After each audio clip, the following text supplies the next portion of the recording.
Thank you very much for continuously listening to us and for giving us the opportunity to speak to all of you. The state of Uganda's economy, and this is a very critical opening, is something, it is a very critical thing to then discuss that from the budget, critical things stood out, that about 37.4 billion shillings was the GDP of the country. Uganda's GDP then stands at. Comparatively, our neighbors in Kenya have 98.8 billion US dollars of GDP. So the reason why the comparatives are important is that when you don't take time to go out and maybe eat from other cooks, you may think that your mother is the best cook. So no matter how much we argue within the context of Uganda without comparing ourselves with how we are faring outside, we don't make it. Then the annual GDP growth of Uganda is 2.9% rate of GDP growth. Comparatively, Kenya has 5.9 GDP growth rate annually. And then lastly, the population. The population of Uganda is 45.7 and Kenya is 53. Now, let's pause the population. No matter how many we are, there is no excuse for doing economically poorly. So, economics are divided into two. There is the macroeconomics and the microeconomics. Now, the macroeconomics of any country have a strong link with the microeconomics because the microeconomics are what that feeds the macroeconomics. And for a country to then have a nice economics or a macroeconomics context, then it gets blood from its microeconomics. So, which is why this argument or this particular conversation is going to be important for that Ugandan who is still selling bananas or whatever they are selling on the streets and do not have access to market. Now, in the shock doctrine by Naomi Klein, she argues that there is the rudimentary Friedman economic system of approach which should outgrown. The approach that simply gives utmost power into the hands of the capitalists, for the capitalists to then decide how the markets proceed. That, I think, is what has hurt the economy of Uganda. Because at the end of the day, the capitalists are then profit-driven, and because of the driven profit, they not pay attention to the need that Uganda has to grow from grassroots. Now, the reason why I'm making this is that, economically speaking, by liberalization of economy, Uganda's hands have been taken off from interest rates controls, price controls, and setting of minimum wages. The implication of this is that interest rates have skyrocketed, and therefore Ugandans cannot access loans to fund their business growth. When that happens is other companies that have actually money with their capacity from outside can then outcompete the Ugandan companies within the context of Uganda. So a lot of people that are making money in the market, in the country, are people that come from outside and not Ugandans. And at the end of the day, the economies that are being fed are not Ugandan economies. The reason why this argument is important is that government should still retain control so that government can decide who to incentivize and why to incentivize. When that happens, therefore, then government can be able to incentivize local industries to then grow to be able to sustain their economy. The argument I'm making is if the microeconomics of Uganda cannot support the macroeconomics,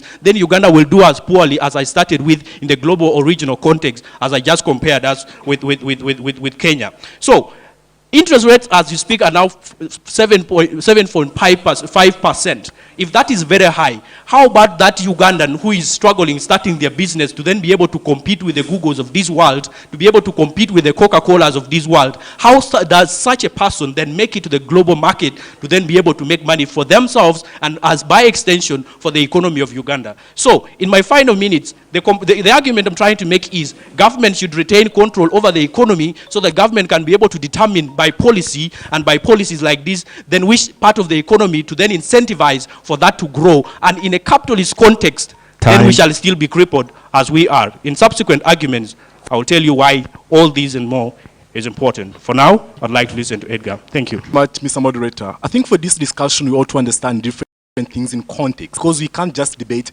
economics by the book, then others wouldn't have the debate. We need to understand the context of your government. A government whose Minister of Finance signs agreements by mistakes, a government where the MPs themselves are being educated about the double taxation agreements, and Seatino was giving a report on how most of them need to even know how they work.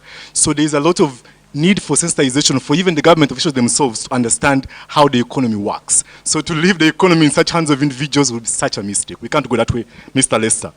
But we can have a combination of both, because there is need for it to leave the economy only to capitalists. Otherwise, they would not care about environmental rights, they would not care about human rights, they would violate labor laws, and etc. So there needs to be a balance and not entirely government controlling the economy. Very important for context. But beyond that, how is Uganda's economy?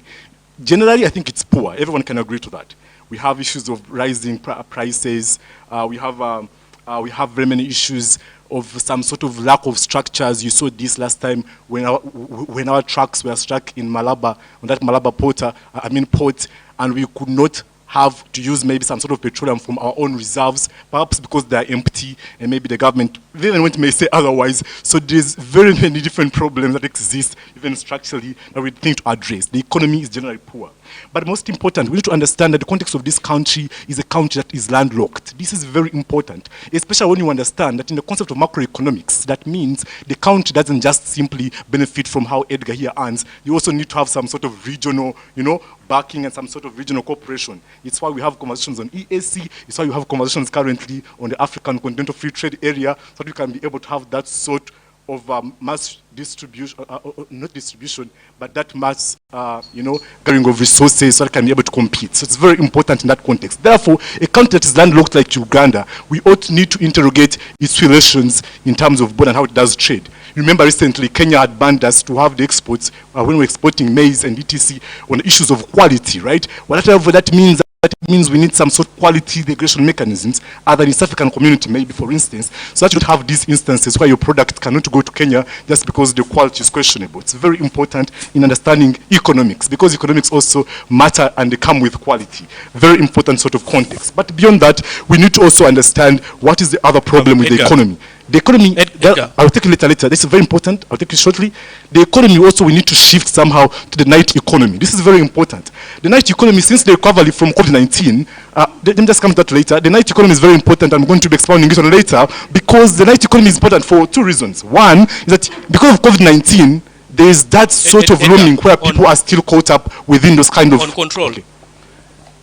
The kind of control that I argue for is not an absolute government control per se, but it's control that permits the government to then be able to decide the fiscal and monetary policies of the state. As we speak, that is highly not there, and that's why the corporate world has taken over the economy, and as the president argued in his budget speech, that is non-existent, and that is why the Ugandans cannot compete within their country. How do they compete globally if they can't? Thank you. Yeah, thank you so much. It's very, I think largely you tried to make a point there, but it's very important to understand in terms of fiscal policy, when you have a government official, Minister of Finance, reputable, who signs agreements with Fineti and etc. and then says, I did it by mistake, guys, come on, Again, you can't give that sort of fiscal, goes to such ministers. Very important to understand the context and the quality of ministers we have in this government. Important, Mr. Garang.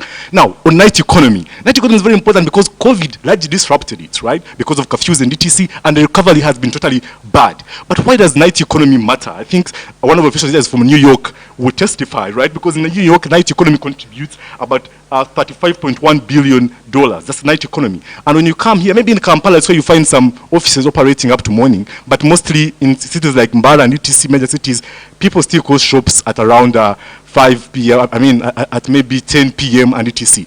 That is very disastrous, because understanding that we have an issue of unemployment as a country. Now, what the night economy does, for instance, it also has to come with some sort of regulation. But the chief benefit of it is that you're able to, in a way, cut off unemployment. That means industries will start to require people who work night shifts, as opposed to currently, where you all needed in the day shift, unless in special circumstances where you overworked for you to be able to go past your working hours. So that means that an economy that is 24/7, that night economy, would be very important and very strategic in terms of unemployment, because different people will definitely now find even jobs, because you can't work 24 hours. That means you have to replace someone when he's going to sleep, and now you create more jobs and many other opportunities. Talk about taxes and etc. Time. Very important. Thanks so much for listening. Now, the beauty about this is that we're just generally discussing Uganda's economy without giving into context a specific idea or a school of thought of basically focusing on a specific aspect. First and foremost, you get to realize that the first two speakers have given to us a generalized, and in most cases I call it a theoretical approach to achieving most of these things. First and foremost, what should we know?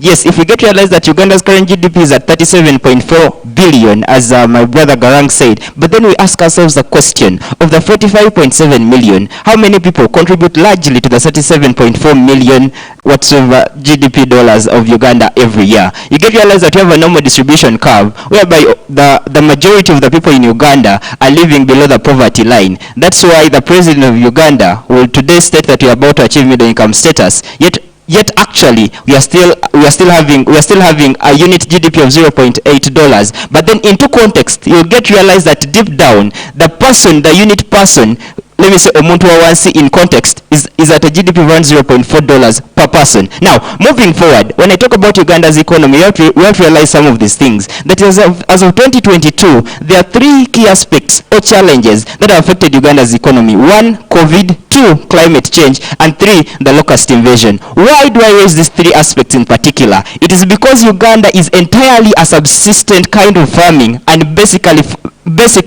most of its citizens generate their income from farming. Now, when COVID came into perspective, most of these people who had long distance journeys to go to their farms were left out. Now, when COVID came, us citizens staying back home were forced to affect the climate in numerous ways. For instance, there was a high increase in the number of trees being cut down for firewood. Two, so that people could be able to save money, so they could be able to cater for their families. Now, when the locust invasion came, it could not have affected all regions in the country, but when the locust invasion came, we had a reduction in the amount of food generated by a country, and also had a decline in household incomes. Now, three, with the introduction of these things, we had serious loss of jobs, and also had serious food insecurity. Now, we as Uganda, with such an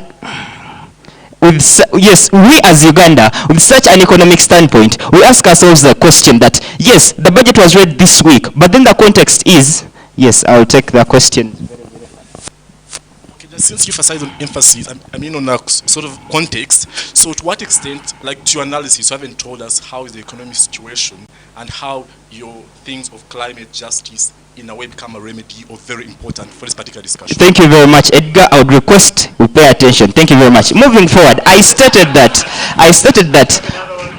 let me first respond to that question, then get to the other one. I stated that the climate change, COVID, and the locust invasion affected the farming practices of us as a nation, which is the major generation of revenue of the country. Thank you very much. Yes, next question. On that, the argument you make is that you seem to allude that before COVID or before locust, the Ugandan economy was fairly doing well, which is a lie. Because the economy was already bad before locusts arrived or COVID. So the case we want to make in this important conversation is why the economy has been doing badly even before this. Yes, thank you very much.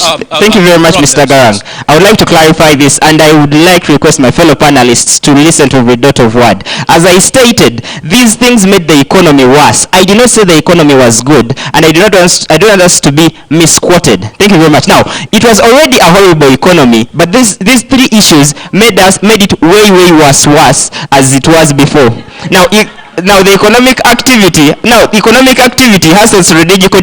Now, after this happened, we get to realize that now we as a country, as we're reading the 2022 budget, there was one thing that beat my understanding. What is the government prioritizing over others? That's why I'm asking myself the question of tax prioritization. We get to realize that the government has decided to prioritize beer and reduce the taxation on beer, yet keeping the taxation of wheat high at over 1,000 Uganda shillings, and also keeping the taxation of fuel at over 1,000 Uganda shillings. Now, moving forward, the moment you let the taxation of fuel, remain that high,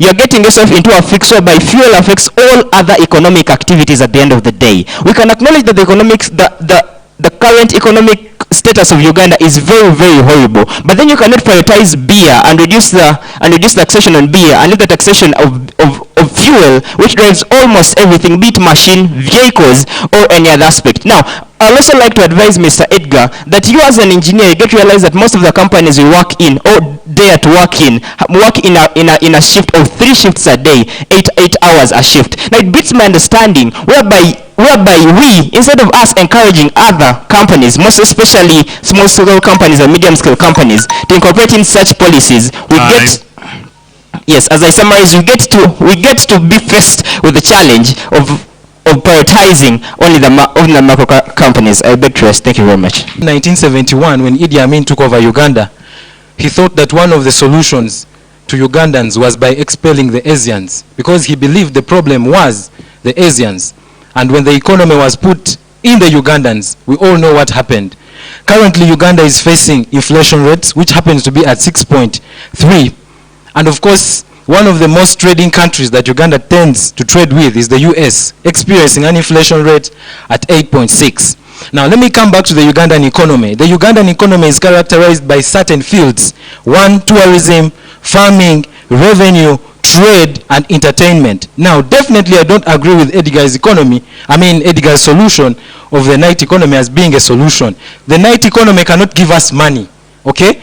And history clearly shows us that from the 10-point programs of the NRM, program number 5 said creating a self-sustaining economy that is independent. What do we see currently? We are seeing externalization of labor. And so many Ugandans are suffering from outside Uganda. And they even do not bring back the dollars we see. They instead come back with missing kidneys, malnourished, looking funny, and you can just go on and go on. Now, they keep on mentioning here statistics of GDP, dollar, what. My friend, GDP is a general concept for all Ugandans. But if you are going to look at a typical Ugandan, then you need to address the income per capita of a Ugandan. Can a Ugandan afford the cost of living?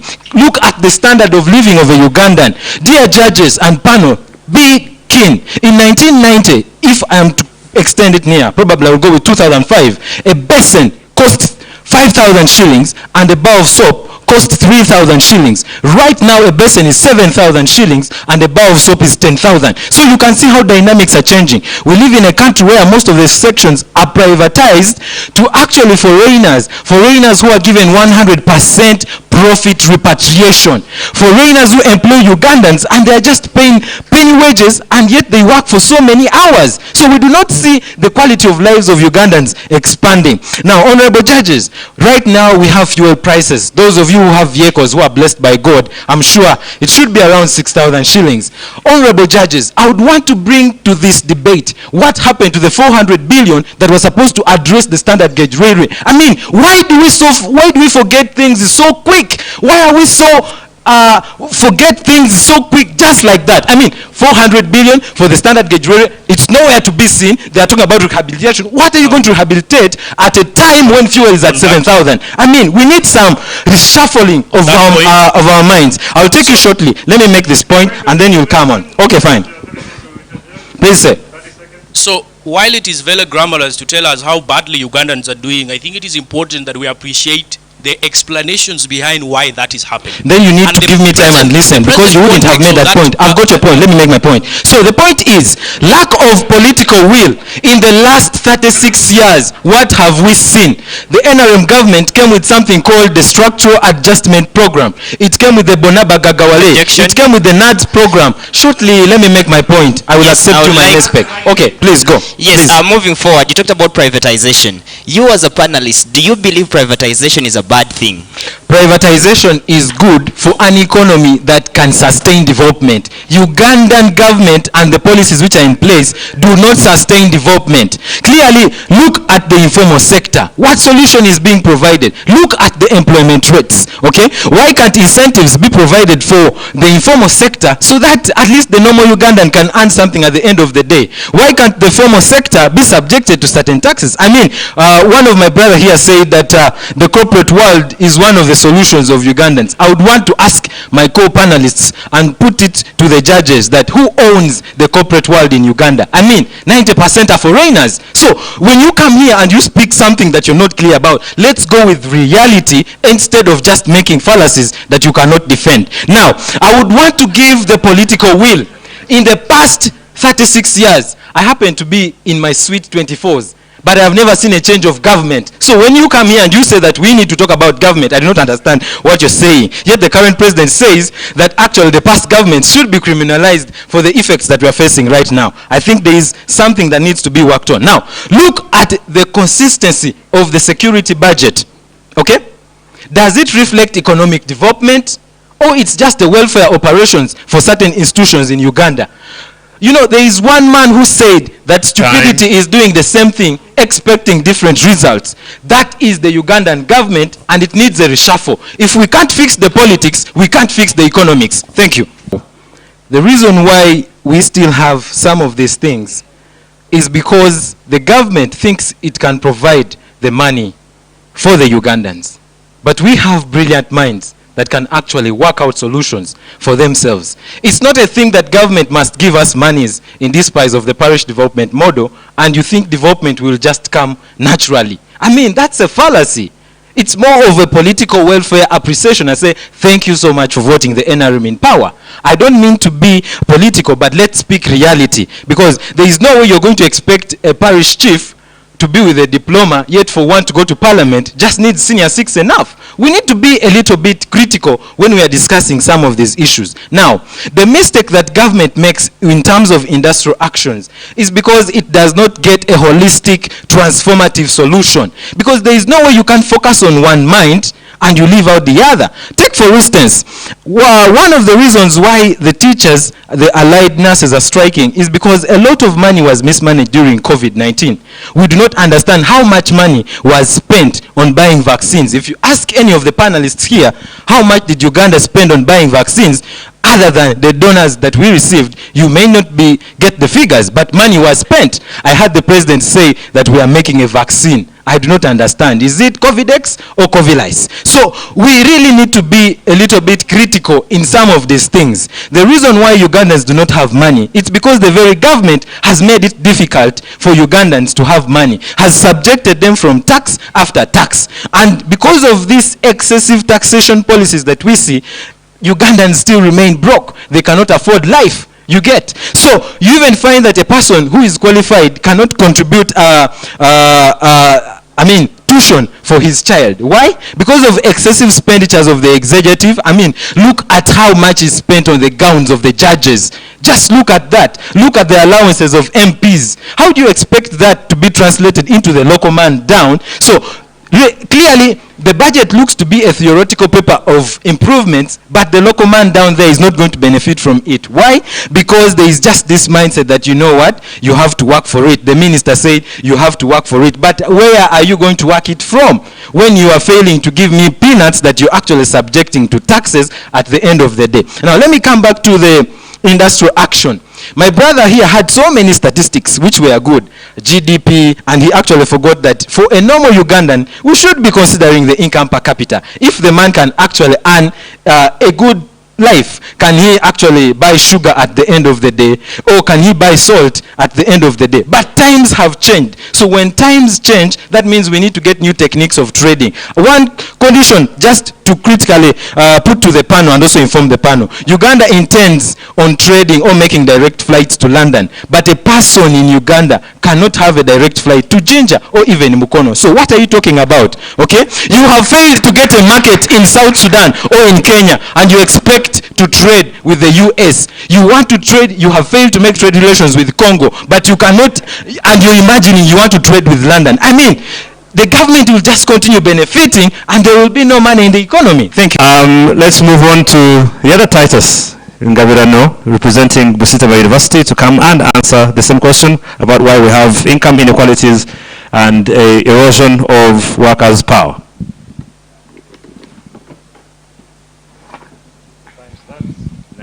Thank you very much, the moderator. Now, when my fellow panelists comes here and says that government shouldn't provide money and all those other things, then you zero down to the aspect of the budget. What do we as a nation prioritize year in, year out? You get to realize that we prioritize yes, things are necessary. We need the infrastructure, we need the security, but then we as a nation, what should we prioritize at the end of the day? Now, why do we have income inequality? That is a question that I posed to my fellow Titus to reason it out. Now, why do we have income inequality, we as a nation? We get to realize that the reason we have income inequality and also the workers are not well empowered is because of two basic reasons. In the period of the Obotes and the Amins, as His Excellency calls them, the past regimes, you get to realize that these people valued and accepted the structures of workers' unions. The current status quo does not acknowledge the fact that all these workers have the workers' union to be put in place and acknowledged for their existence and the roles they used to play in maintaining the standards of working, and two, to ensure that the workers are well paid at the end of the day. Now, with that kind of aspect and also knowledge at the back of your mind, you get to realize that this will drill down and and dive us into income inequality. Income inequality was formed by the rushed process of privatization by the government of Uganda without clearly structuring it and finding out what is essential for the country to be prioritized first and what shouldn't be prioritized later. As my brother said, that why would we trade with London and not trade with DRC Congo? You get to realize that some of the aspects why we cannot trade with DRC Congo is because of the political instability there. We may not be the most political stable nation in the world, but you can acknowledge that at least the stability of our nation gives us the right and mandate to be able to trade with the nations like the UK and stuff like that. Two, when you talk about necessity over priority, you cannot come here and tell me that you need a flight from here to Jinja, yet there's a question of necessity over priority. Is it really necessary for me to board a plane from Kampala to Jinja? But isn't it necessary for me to board a plane from Kampala to the United Kingdom? It then is really down to the context of necessity over priority. Now, going back to the part of income inequality, we talked about privatization. When I talk about privatization, you get to realize that most of the sectors in Uganda right about now have been over-prioritized to the extent that we are failing to get the reason why the very many incentives are given to foreigners, yet they do not return most of the profits at the end of the day. Take an example. A company will be formed here and it will be called Dutch Apartments. 10 years later, after the tax holiday of 10 years is done, the company will just change name. Now, according to the constitution and the financial policies of Uganda, that new company, if it is under foreign investment, has an entitlement to a 10-year tax holiday. So then you ask the question of yes, privatization would be fine, but you should also put into consideration that as the local investors, how are you as the government giving me Omuntu as 10 seconds to summarize this essential thing. We as the local investor, how are you giving me priority as a Ugandan? That's why I zeroed on the post of tax prioritization. What tax is essential to the country, and why would you prioritize beer over fuel? Thank you very much. Thank you very much, Mr. Ngabirano. I should put a disclaimer and point out that on the record, as far as we are aware, Arch Apartments does not have a tax holiday. And so any use of them in that conversation was purely for example and not factual, since we are recording this, so we don't want to be sued for having been accused of saying that they have a tax holiday. Right, wonderful presentation so far, I must say. Personally, I'm impressed because when I was thinking about this question, why does Uganda have income inequality, the reason is very simple. Some people are paid more than others, so that's the answer I had in my mind, but I'm getting some very interesting answers. The question, of course, now being then why. So we hear from Mr. Edgar Mutungisa before we hear finally from Mr. Leister Garang on this question. I'll ask two more questions and then we'll open it up to the floor. You have 2.5 minutes. Your time starts now. Okay, thank you so much. So the question of income inequalities, I appreciate my brother Titus for great motivation of speaking. But I don't think there was really a core. You were simply addressing why you don't have money, which I don't think was really a question. So we need to understand the different factors at play. As I explained earlier, the problem here is deeply structural.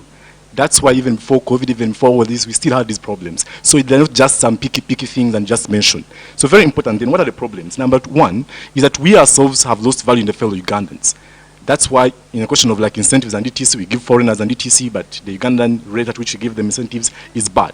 The problem with that, and in relation to income inequalities, is that even these investors then start to feel like they are, a class apart. So they are leveraged to treat you as an animal because anyways, that's how your government treats you, start with. So that's very important. And that's how they can overwork you and still pay you peanuts, because what are you going to do anyways? Zero, That's number one. Number two, we need to understand that there's also some position in terms of some gender prejudice, whereas we are taking a step in gender notions, but there's still that prejudice. The fact that the world, these economics of ours are so much capitalistic that they're so much driven by profit incentives. So when people look at, for instance, now I have to employ this woman, and then may need a maternal leave or this kind of leave, So there's that deep, that lacking appreciation of those factors from this even business, community that has continuously, in a way, prejudiced women, and it's why sometimes they pay them peanuts, or even don't pay them when they weigh their capitalistic incentives. That's why the government sort of engagement of Leister comes into play, though not entirely, as I had already disagreed. Yeah, very important. But then lastly, I think we also need to look at the sort of dependence and then bad politicians generally. There are some situations that are just out of bad politicians, not structure as a case. For instance, so you have a president who says, well, science teachers, 4 million, the art teachers, can as well just get 800,000 shillings. I mean, there is no deep structure really, reasoning to that. It's just bad politics, and we can discuss later. So that's a very big problem. But then as I conclude, I think there was a very pertinent issue, because I made some claim on how the night economy is very important, and someone tells me the night economy want to bring in money. And I wonder if the digital economy, if the daily economy can bring money, why it makes you think night economy has to bring money? When people go to bars and etc., do they go there for free? I think that claim was really so vague and not really to explain. That's to be honest. I think that's very important, because it's at the core, because part of the reasons we explain here were to structure the fact that we have people who are always flying to Dubai and etc., partly because they lack employment here.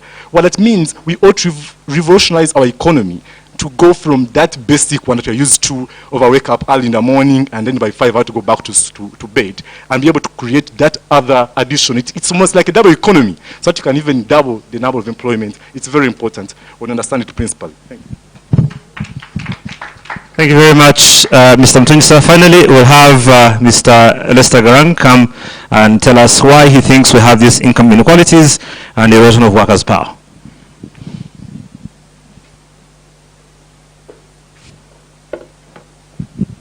Okay, so ladies and gentlemen, you will choose to forgive or not forgive, but I think I'm so obsessed with the principle, because we can discuss that people earn different wages, people have different things, the income per capita argument, feeble as it is.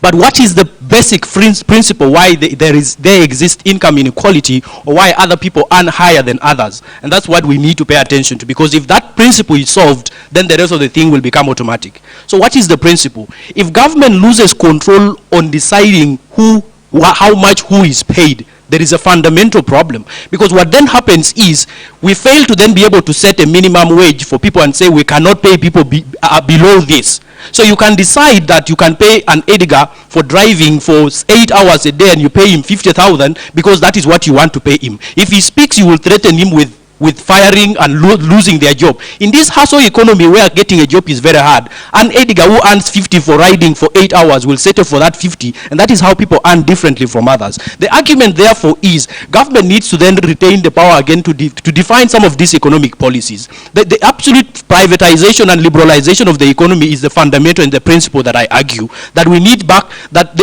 Yes, we need economic liberalization, but not to the extremes, to an extent that government cannot decide how much its people actually earn for the worth of what they do. Then the second thing is the structural adjustment programs.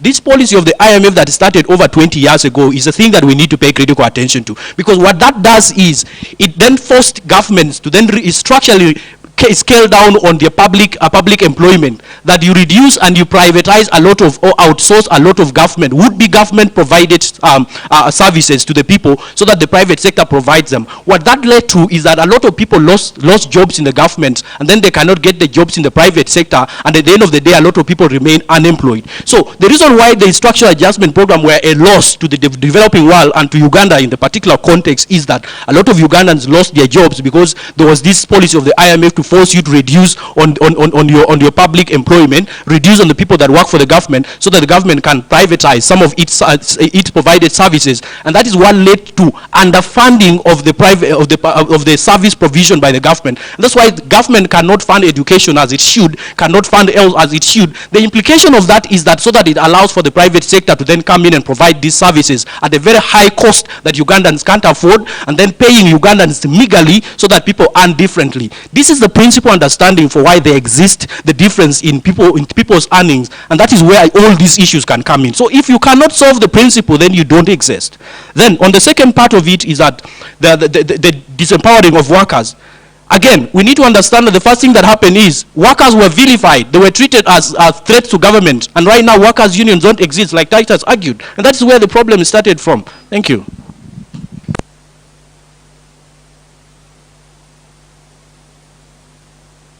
Thank you very much, Mr. Garang. Again, I hope you have noted there were two parts to that question, and I think the second one was just as important, the issue of workers' power being eroded and why they don't have any power anymore. So, and how we deal with that. We'll go on to my second question. I will reduce the amount of time you have. Again, because quality is just as important as quantity. So it can't just be about the number of words, it's about the substance in those words. So this should put you under a bit more pressure to think very critically about what sort of answer you give to my next question. For every question I ask, I'll reduce the time. If we have enough time, I would like to take it to a point where you have to give a 4-second answer and see how important that will be to impress the judges. So we'll see how that goes. My next question for you is about the trade policies we have as a country. Are you aware of what our trade policies are? What are those in your opinion? And why do you think we seem to have a permanent trade deficit as a country? I'll just repeat that question again for you. If you have an awareness of our trade policies, what they are, and why, if indeed it is your opinion, we seem to have a permanent trade deficit as a country. We'll follow the same order, starting with Mr. Ogutu, and then Mr. Ngabirano, Mr. Mutungisa, and finally Mr. Garang. And your time now will be reduced to 2 minutes.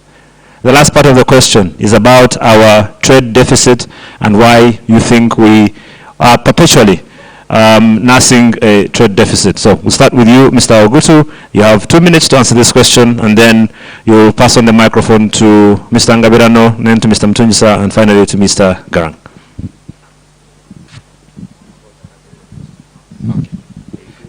Thank you. First of all, Edgar believes that people going to bars will provide money for Ugandans. Funny. So literally the night economy is not a solution, once again. So trade policies and trade deficit. So when you look at Uganda as a country, first of all, we need to ask ourselves that before we even look at the trade deficit, who is getting into some of these trade policies for Ugandans, okay? What kind of people are discussing for Uganda? You literally see that it's just an open, it's like a discussion of going to have a conversation on this and that, but there are no clear interests that are made for the Ugandans. And when you look, I would want to discuss on the policies, for example, the one which was made for coffee. We also the injustices that were identified by the local people. It is the first time that Parliament can be credited for getting into a contract which does not help the common man down. And a good reaction was brought up by the common man. You ask yourself one reason. Why can't the Bugisu Cooperative Union be refurbished so that it can provide employment for some people? Now, let's come back to the trade deficit. When you talk about trade, you should be having at least a product which actually in the reciprocal you should receive money in the long run. Now, what does Uganda have to trade in the long run? Uganda trades raw materials or raw products in the sense. Of course, there are those that are processed in one way or the other. I am not giving a benefit of doubt to that. So, in that sense, when we go to the international market, I mean, the prices are determined by the international market, or we could say foreigners, or the international friends that we have. And on the other hand, we are still under the disguise of neocolonialism up to today. We still sign contracts and they're like, you need to do this, and if you don't do this, the money is going to go away. The current budget, 58% of the budget is going to be borrowed money. I mean, 58%, and I mean, we are going to engage in trade in the financial year, so you clearly see that a trade deficit is definitely going to continue. I mean, another thing, just to mention, I'm sorry for invading in the rights of the moderator, the budget has 6 billion as money to take care of interests received. We still have a problem. Thank you. Thank you, Mr. Ogutu. Mr. Ngabirano.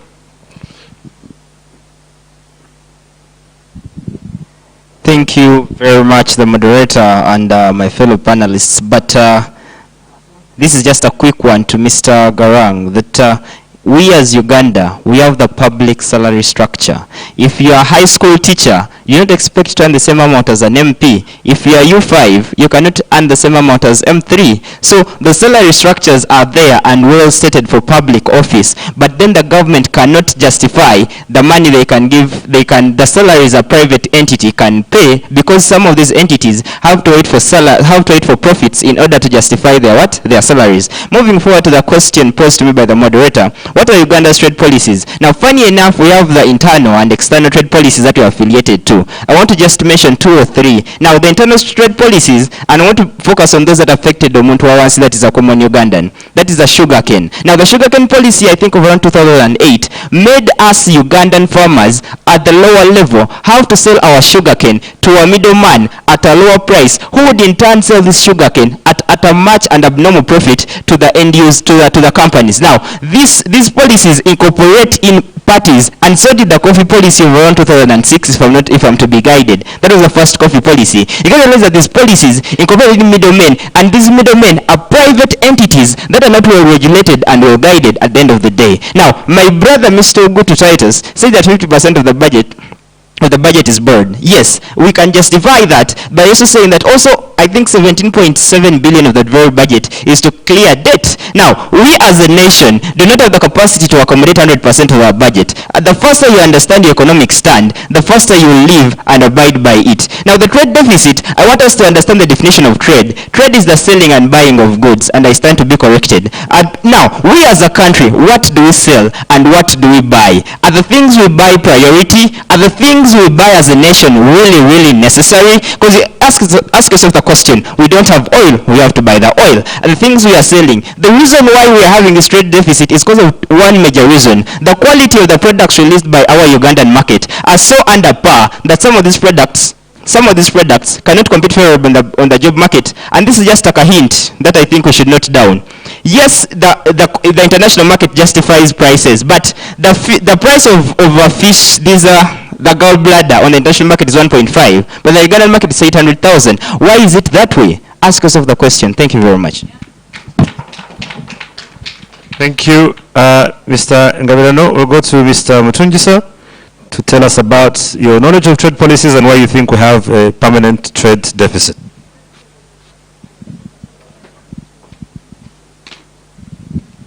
Thank you so much.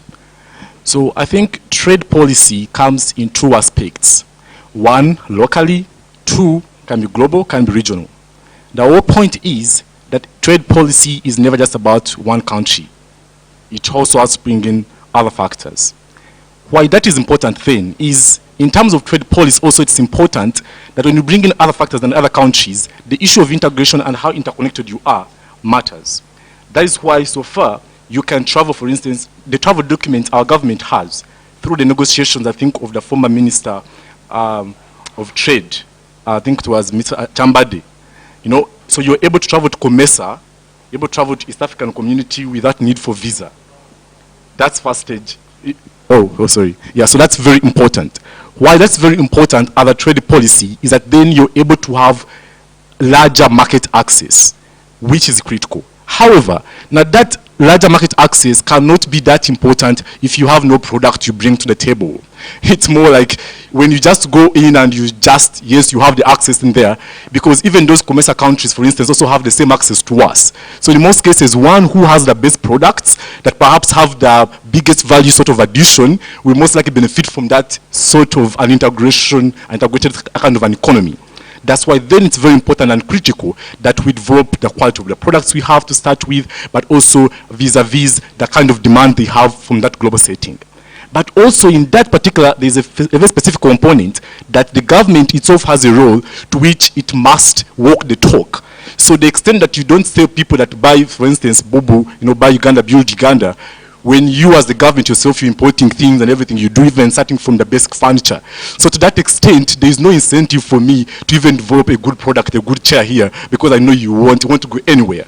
Even like my own government can't buy it, then what makes me think that the COMESA, other governments within the COMESA, when within that, global perspective are going to buy the same. So that's why it's that deep-seated that the trade policies, whereas we can exist and have instruments and discuss them, we ought also look at what we bring to the market and also those sort of regional dynamics. Thank you. Finally, we'll have Mr. Garang.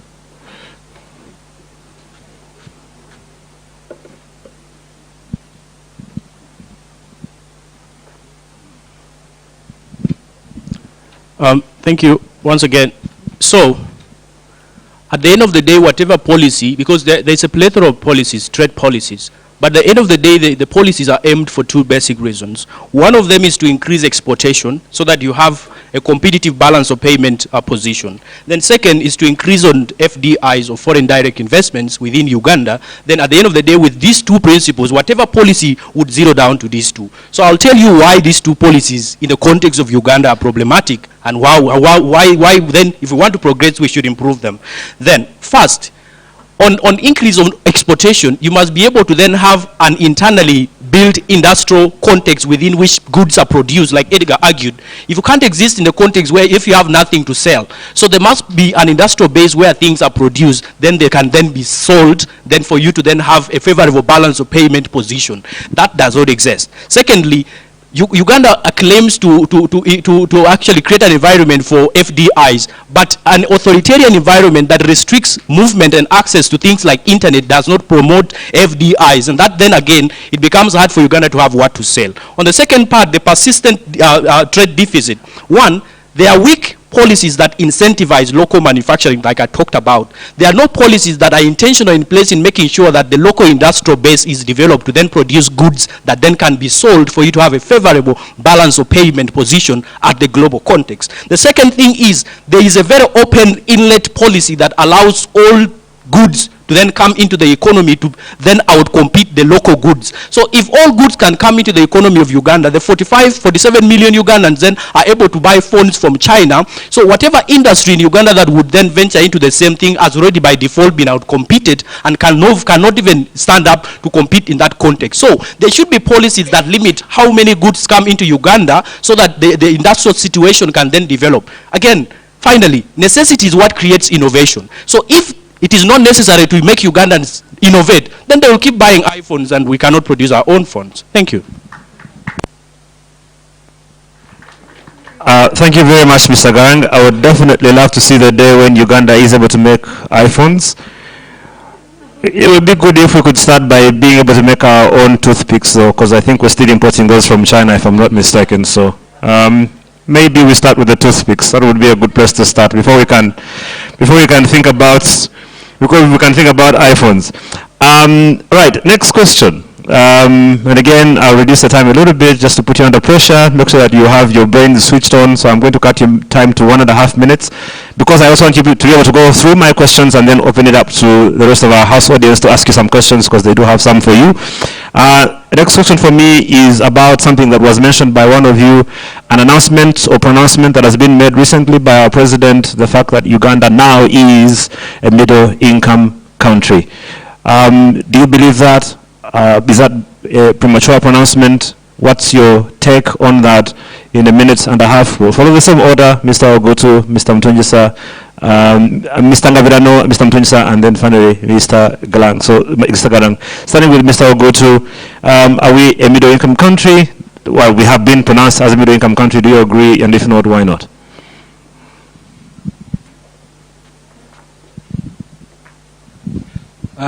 Thank you so much for that question.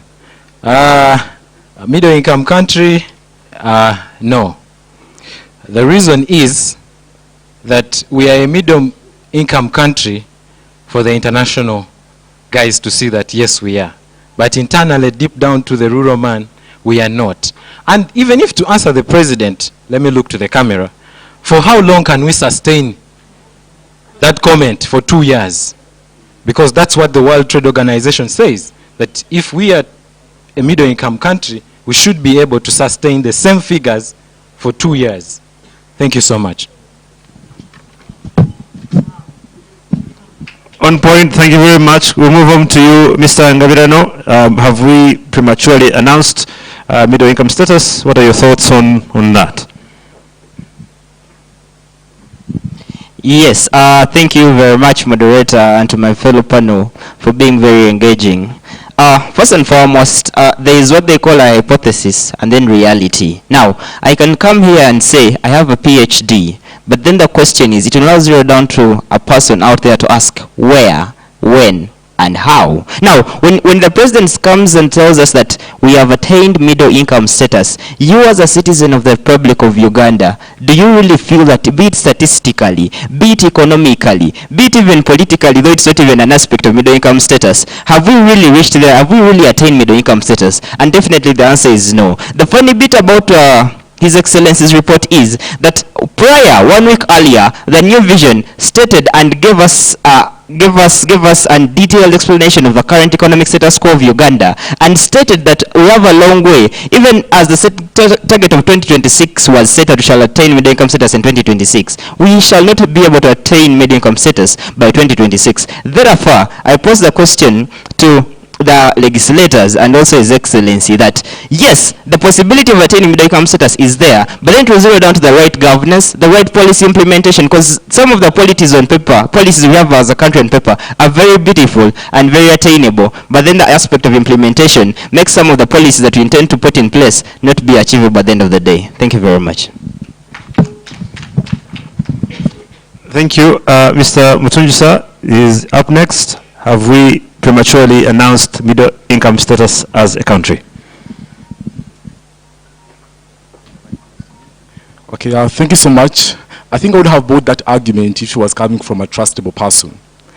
So, but for this, I will not take that stance, and for a very plain reason. Simple. So, when thinking about the middle income status, one of the panelists noted, we look at sustainability.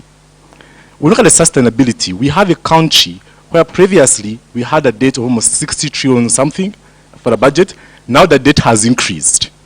And that budget, in the previous budget, they had also put money to finance that debt in a way. So we live in a country where we do not have any audit of the previous budgets, but we simply read more and more budgets, just for the sake of figures. And beyond that, our tax, the debt burden continues to increase. I don't think a middle income country supposed to be described by sustainability, but now instead the debt is increasing, and those all many issues then qualifies as one. That would be a very big lie. But secondly, you can't be that sustainable when you don't have the basics of reserves. Again, they say we do have them, but then you wonder, then what if we really do have those reserves?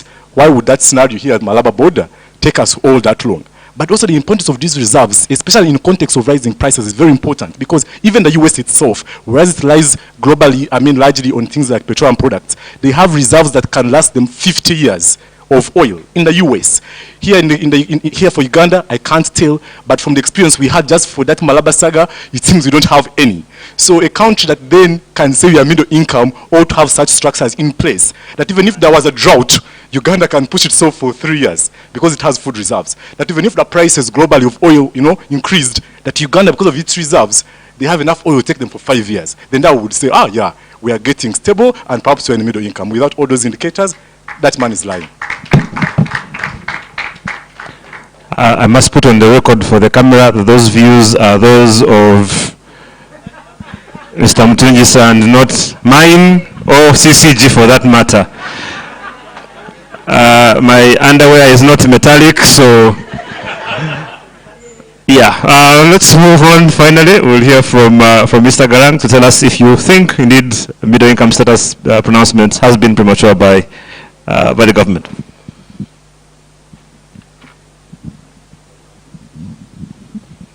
Okay, so the short answer is we are not yet a middle income economy. And the long answer is this. Like Edgar just argued, in addition to what Edgar said, there are some critical things that then serve as indicators for its status, whether middle or first or whatever status it is. So in the context of middle income status, as the president pronounced, I think it is important to agree with Edgar that the pronouncement should not be an autonomous president is prerequisite to decide when to do that. I think it should depend on the indicators. One, we are still struggling with infrastructural related problems. For example, Uganda as we speak doesn't have a standard modern railway. We have existed for close to 60 years, but we don't have that in place. We have one international airport. Again, like what happened at Malaba is still a challenge that we face. And then you cannot stand and argue that we are a middle income country. The second thing is our industrial base. If you looked at the rise of countries like Japan, Brazil, and Korea's after the rise of Europe and America, after the world wars and the industrial revolution, the rise of these countries was premised on pure industrialization. And these countries, for example, companies like the Philips and the the Toyota companies spearheaded the development of countries like Japan. So if a country like Uganda doesn't have any industrial base for something that makes them compete in the global context, and then you cannot stand and tell us that you are a middle income country. Then another thing is the standards of living. Ladies and gentlemen, like someone said, if the standards of living are still as bad as they are, then we cannot argue that we are a middle income country. So it is not good to be illusional. We need to face these realities and improve. Thank you.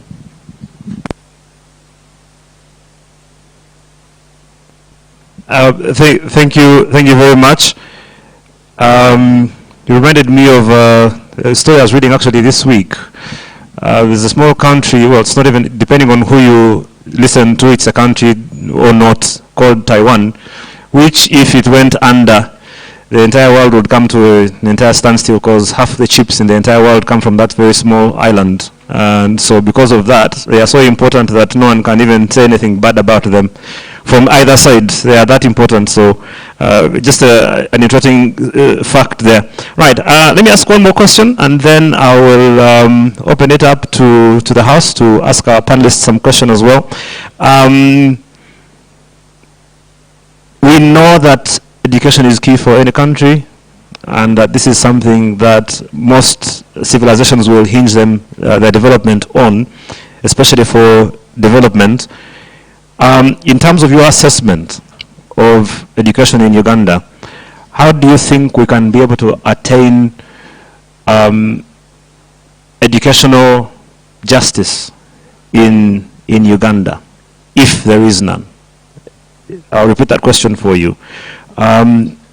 Having education as an equalizer for balanced development, how do you think we can be able to attain educational justice in Uganda? Start with you, Mr. Ogutu, same order, then Mr. Ngabirano, Mr. Mutungisa, and Mr. Garang, and then we'll hand over to the House to ask you some questions as well.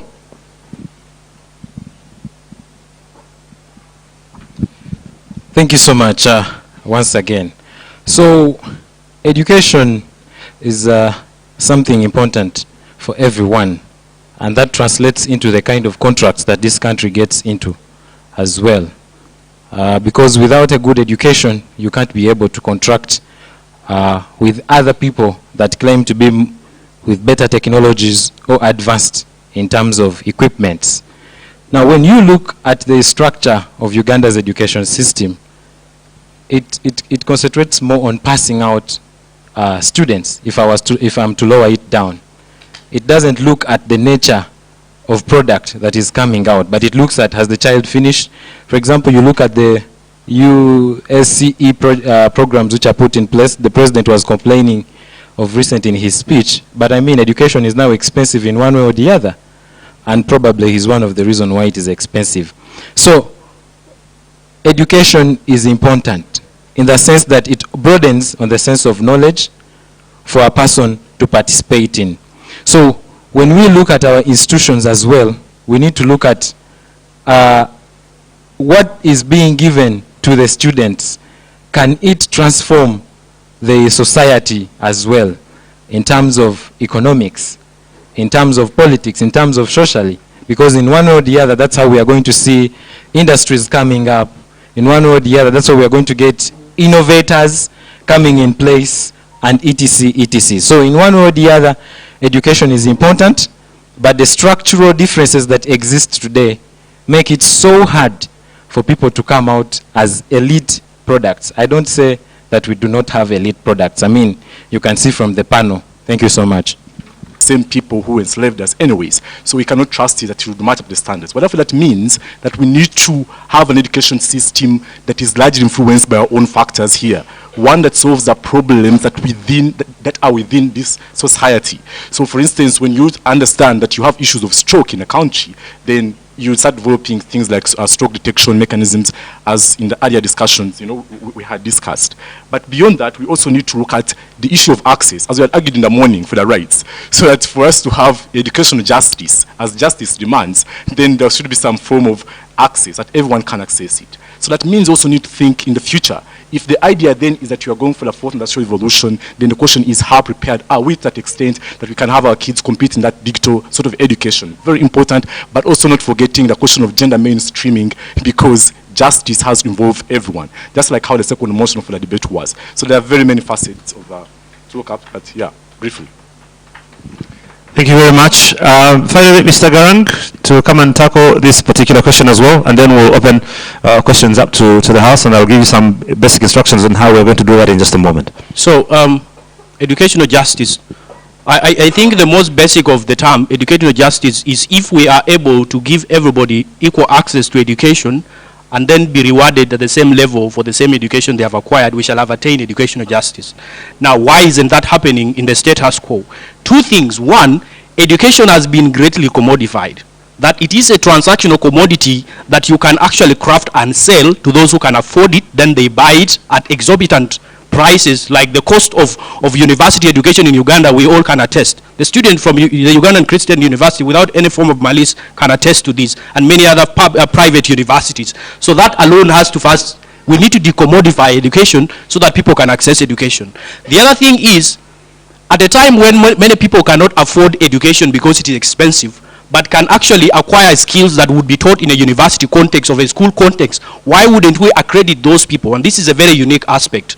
Self-education needs to be appreciated, ladies and gentlemen. If I can go to YouTube and learn how to code, if I can go to YouTube and learn how to cook, why do I need to go to a university? And because of that, I have simply learned my skills through other methods, and I haven't gone to a university to acquire a degree, but I have these skills. Why wouldn't I be accredited to be able to practice the knowledge that I have acquired? If these people cannot be allowed to do that, we are not being just to them in the context of educational justice. So the argument is educational justice must appreciate the progressive nature of access to education, that even if I don't go to a university, but I can acquire legal skills in public libraries and buying private books, then I should be accredited and be able to practice law. Thank you.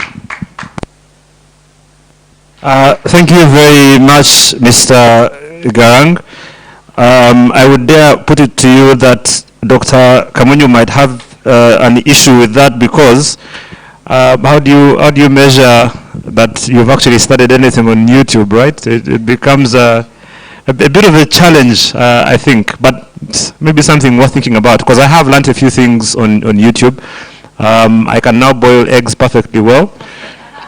True story, I actually didn't know how to boil eggs. I had to go to YouTube to learn. True story. So I should be able to get certification for that, amongst many other things. Let's give a very big hand clap to our panelists so far.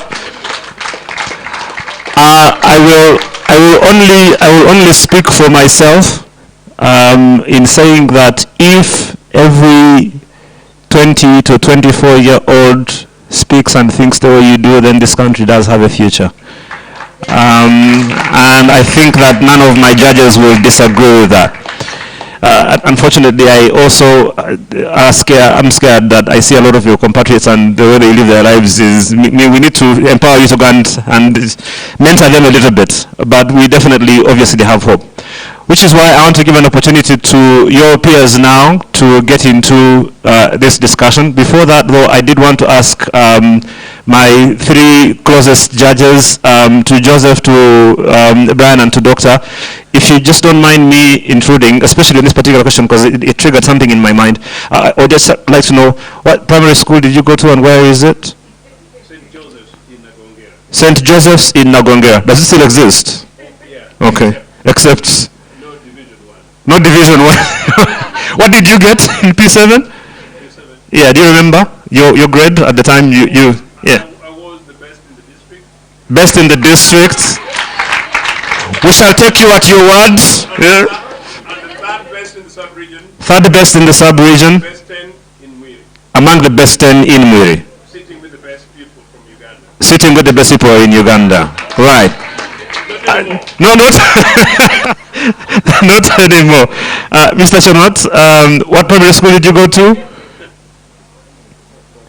And it's okay, we still want to know what primary school you went to. I went to St. St. Francis Primary School. Francis Primary School. Where is that? The one in Tinda. Oh, the one in Tinda. Hey, you are rich, mama. That's a very posh school, yeah? Doctor, what primary school, how did you perform? Division 1. Congratulations to you. Dr. Des, what primary school did you go to? It's on the slopes of the mountain. Slopes of the mountain? In Shema?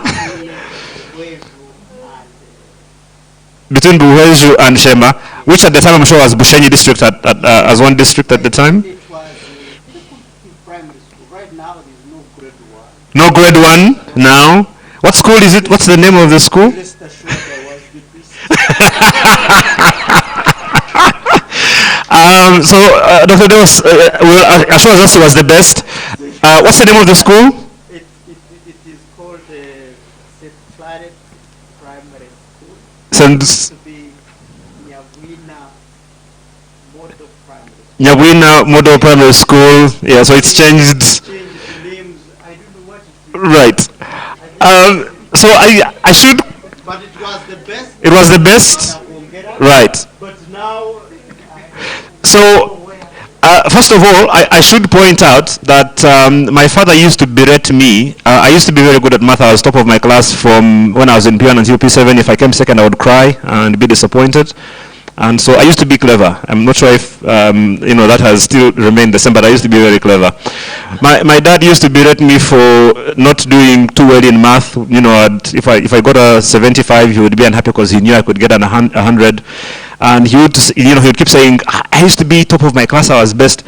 One day, accidentally, my mother was sifting through some things and I got his certificates, and he had never gotten anything better than a C6 in math. So I'm just saying that we shall take Joseph and Doctor's word that you are the best in your class. At your word, we shall believe that you're not, we don't have to check with your neighbor, we'll trust you. But he is the reason why I asked this question in context of our discussion around justice in education. Where Joseph comes from, where Dr. Deos comes from, wherever you went, you had an equal opportunity to be able to be something of substance in this country. If that is the case or not anymore is a whole different question, and therefore begs for you guys who are the next generation of leaders for this country to keep that at the back of your mind in terms of, and that's why we ask these questions, when you become MPs, because I believe every single person in this room, my expectation is that you should be in Parliament in the next 10 to 15 years. If you're not, we will be very disappointed. And that when you go, what are you going to do to make sure that this school in Nagongera and Nyawina can still produce the next Dr. Deos, in a few years to come, right? So onus is on you, challenge thrown. We wait to see what you're going to do with that. Okay, so let's open up the floor to questions from you. I see one hand is already up. You will need to hold up your card, and then what we will do, you'll need to find a card, and then we will have, I will actually come to you because my microphone seems to be the only one which is working perfectly well. You will have no more than 40 seconds to ask your question, and you can direct your question to any of our panelists in particular.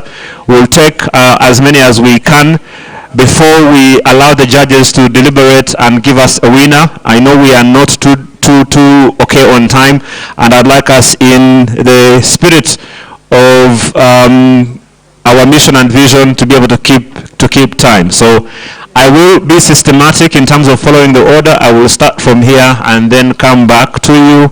Make sure you have a card, you put it up if you want to ask any question, and then you can direct it to any of our panelists. You have 40 seconds to ask your question, and then I'll ask all the panelists to take note of any questions that are pointed in your way. We will take all the questions at once, and then you'll get an opportunity to respond to all of them. I hope that's clear. Thank you very much. We'll start here. Please don't forget to tell us your name, where are you studying, and then of course your question. Okay. Good afternoon, everyone. My name is Semya Arthur from Uganda Matters University in Kozi. I only have one question to all our panelists. David Mpanga, in his book, The Politics of Common Sense, he once said that the best, or the way that has brought out of economic inequalities in Uganda is that there is a lot of self-sufficiency within government officials. How best can we solve this problem? Thank you. If the question is not clear, please make sure you point out to us so we can get that re-asked or clarified for you. Yes, good afternoon. I'm representing Uganda Matters University in Kozi. My question goes to Edgar. In his assertions, he said that ministers sign agreements by mistake. So what agreements have been signed by mistake by ministers. This is where you get to eat your words. Let's come over here and then we'll come to you. Thank you very much. I'm Mugisha Eko, Cavendish University. My question, I didn't want to specify, but I think I'll go with Edgar. It's in regards to aid. In her book, Dead Aid, and Ms. Moyo states that rather Africa has received over 1 trillion for the last 50 years, but the aid has not been able to effect or to lead to economic development and poverty reduction. It has been rather a sine qua non of corruption. What is your take? And in regards to economic development and democracy, I think this will go to Leister. Which one precedes the other, economic development or democracy? And you can answer that in regards to the USA, which is democratic, and China. As well as in Africa, I take an example of Rwanda. Rwanda is being commended as being one of the fastest growing economically, but is it democratic? So democracy and economic development, what precedes the other? Thank you very much. Thank you. That was a lot more than 45 seconds. Just saying, but it's good to know. I'm hearing from the people asking questions, they are quoting books. It's very encouraging to hear that you guys are reading books. And you should clap for yourselves for that. That's a very good thing. Right, let's go here and then we'll head back that direction. Thank you so much. The economy of Uganda, which way? One of the pertinent issues today in the economy of Uganda is inflation. I would like to ask the panelists, how should we go about the solutions to the rising commodity prices right now? Are you in for the subsidies, or you also believe we shouldn't put money in we should rather put money in production, not consumption? Thank you.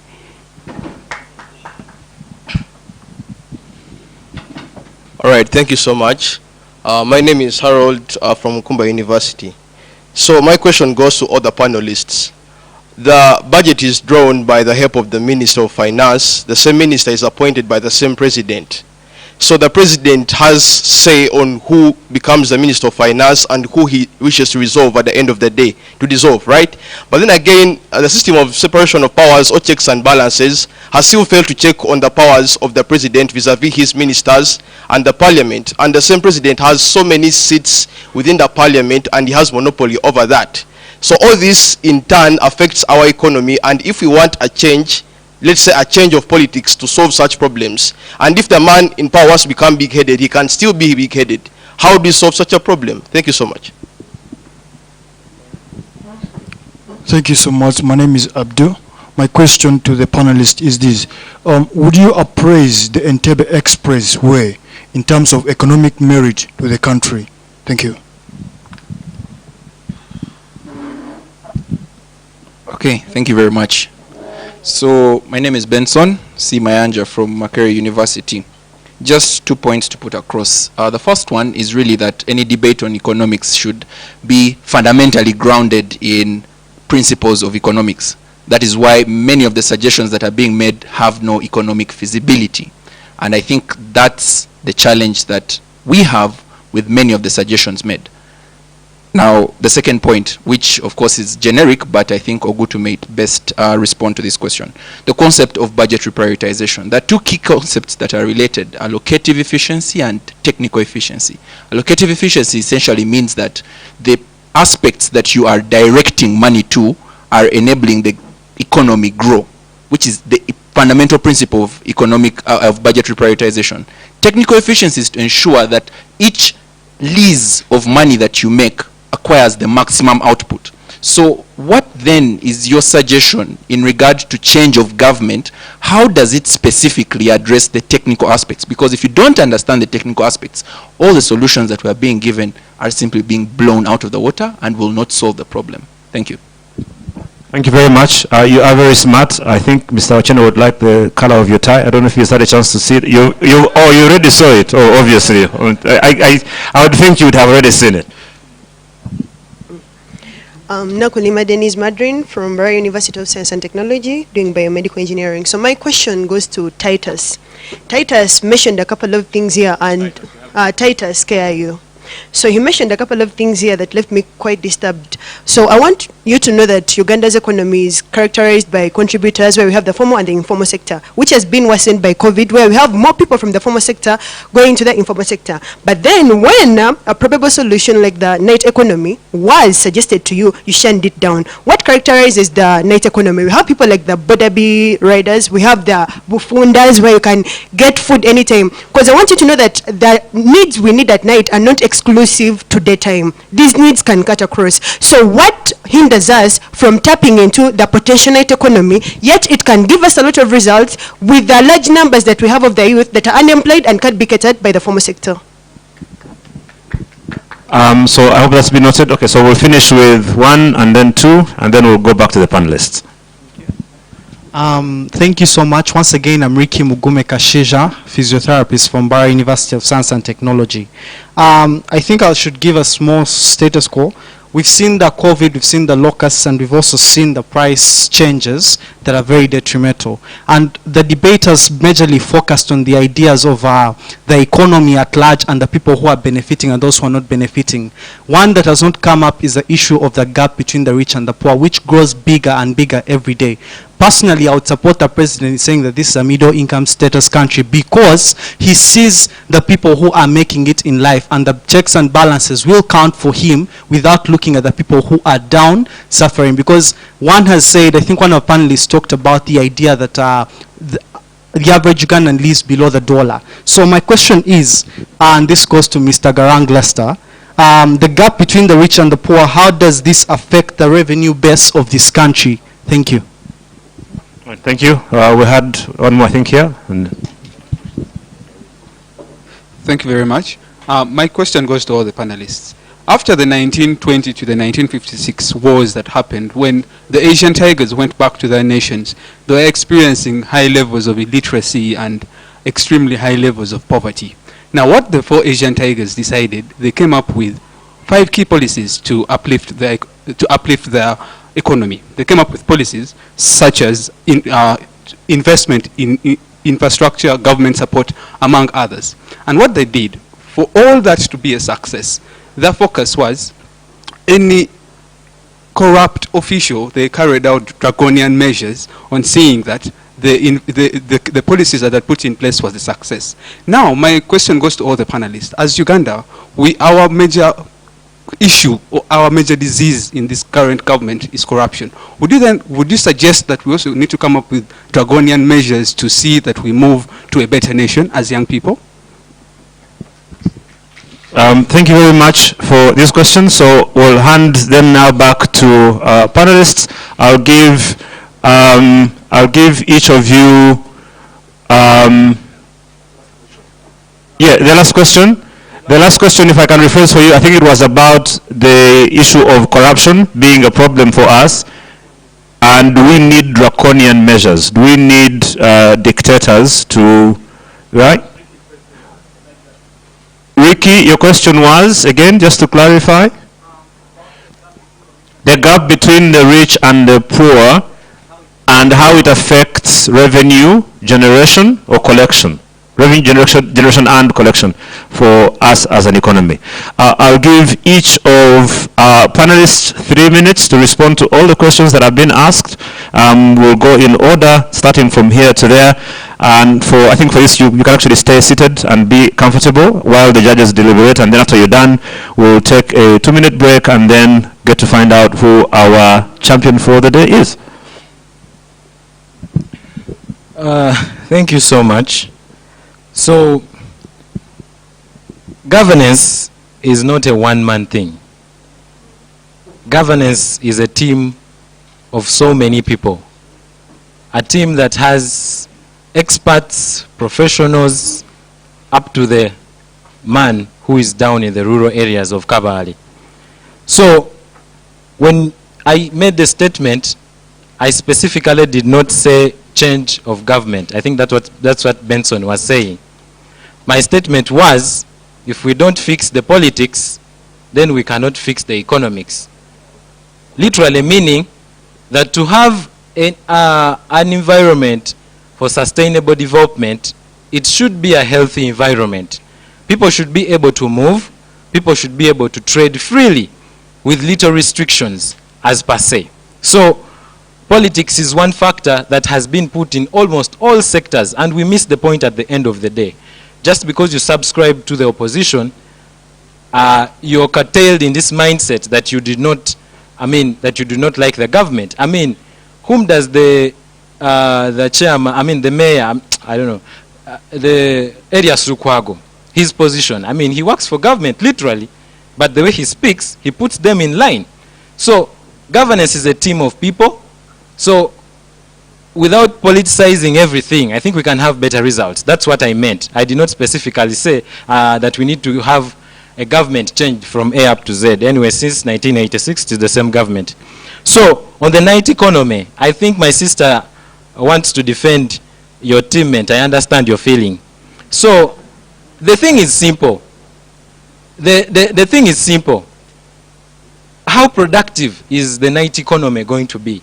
Are you trying to suggest that border riding and bars functioning can actually solve so many problems of Uganda, like unemployment? Okay?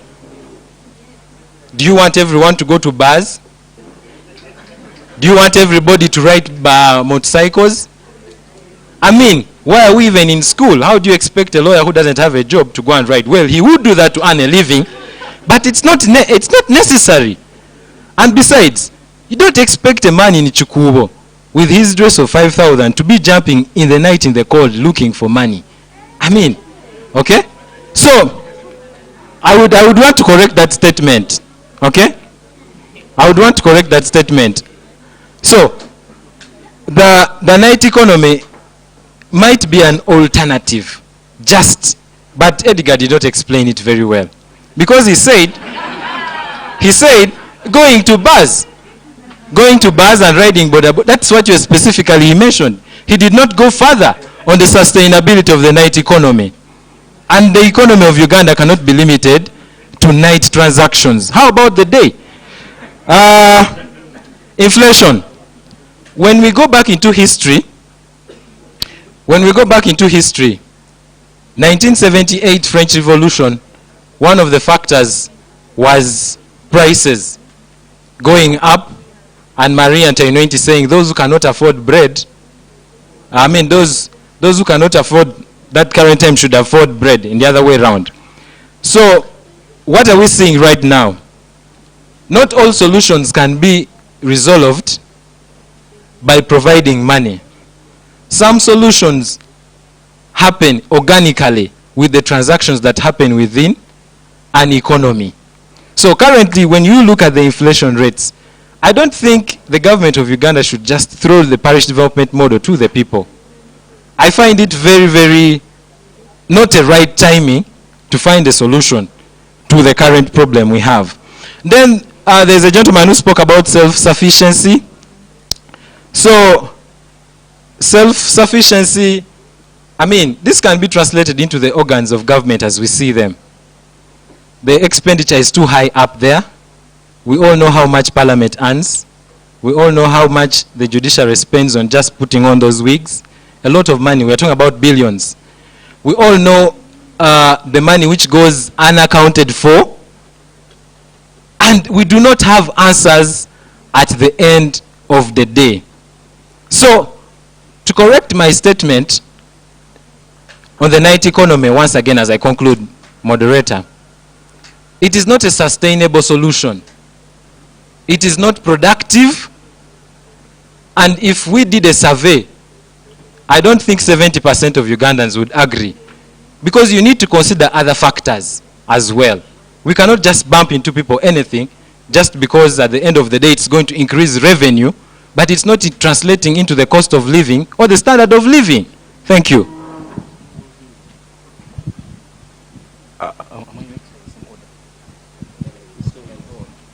Okay, thank you so much. I think for the other questions, let me first address the issue of night economy. I never expected that I would have to mention all businesses that can happen in the night. But the simple example is, for instance, banks normally here close at 6, at 5. What the 24/7 economy means, that those banks will be able to work up to morning.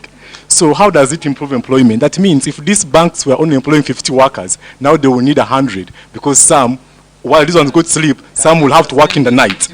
Now, how that happens, definitely, when you're working in the night economy, you're earning money. That means you're earning excess money enough to pay for that additional labor that you put. Can a bank employ 100 employees? You had your time. If this was a bar conversation, I would have engaged, but it's not. So, yeah, so, so that's very important, yeah? Yes, so, important. Please, this is not a bar.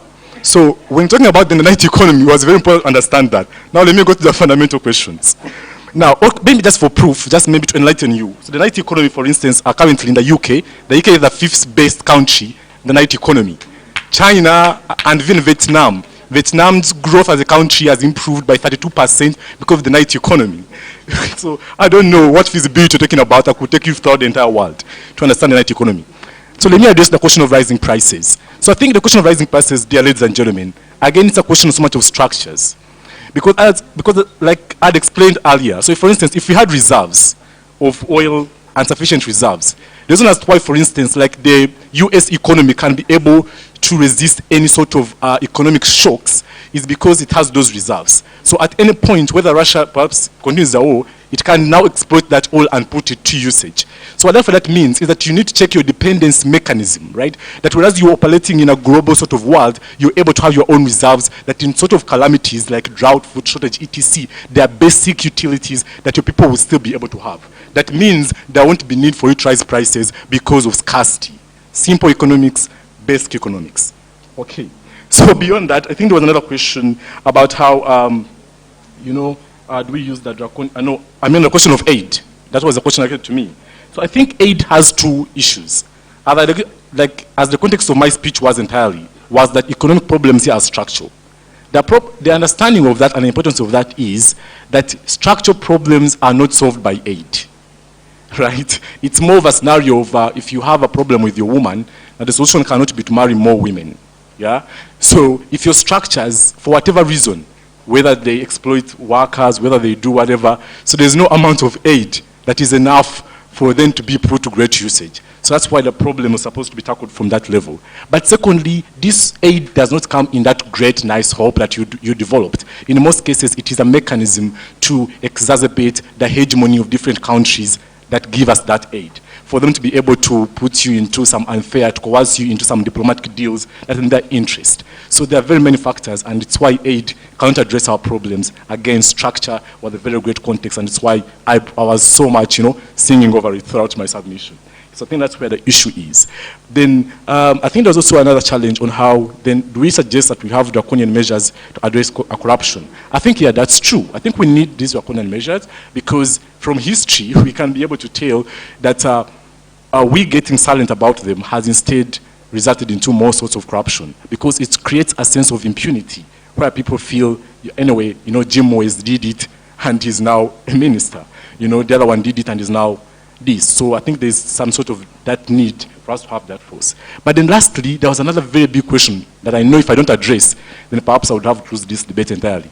The idea of which agreements were signed by mistake. There are very many. There's when the minister made a concession that the deals he negotiated in the one of the Entebbe airport were not okay, but anyways, he will be able to pay the debt. We come at one of the coffee agreement of Penetti.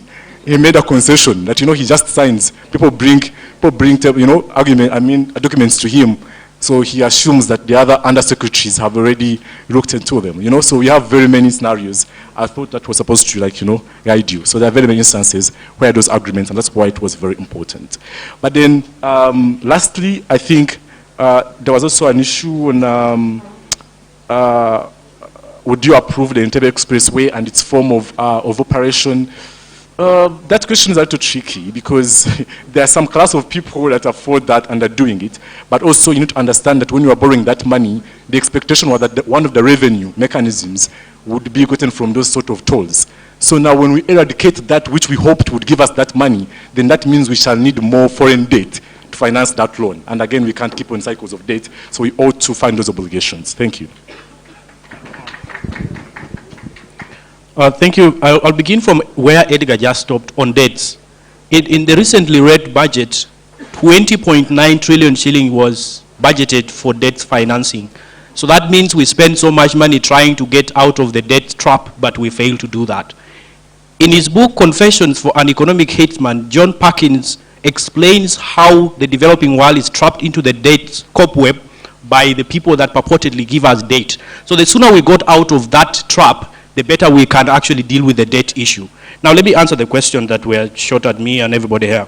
First thing is the question on the income, on the wealth gap, or the difference between the rich and the poor, and how that affects revenue collection. You see, revenue collection on the principles of taxation does not actually really give so much about how much you earn, because you cannot be required to pay if you don't earn some form of money. Income tax and taxes on profits and so many other taxes. So if you don't earn some form of income, you most likely cannot be taxed. And that is why our collection of revenue is limited, because not many of us actually have income. So it is something we can argue differently from the wealth gap. But to appreciate the question is that wealth gap is a component of the economic indicators. So if many people, if the difference between the rich and the poor continuously grows, then there is a problem that needs to be solved. But ideally, the implications of that on revenue collection are enormous. But again, we need to appreciate that people who don't earn are not required to pay some form of tax. Secondly, inflation and how to solve it. Ladies and gentlemen, inflation is not the disease. Inflation is a symptom of a disease. And this whole conversation from that podium to where we are is what actually leads to inflation. So if you paid attention, then we have already suggested how to actually control inflation. Because, for example, if we produced so much of what we consume, then we will not be affected by the inflation that is foreign imported because of whatever is happening in Ukraine or the impact of COVID. Because we don't have that capacity, that is why we are affected by imported inflation, because we import a lot of goods. So we need to actually be sure that we cannot import inflation by making sure we have the things we need locally.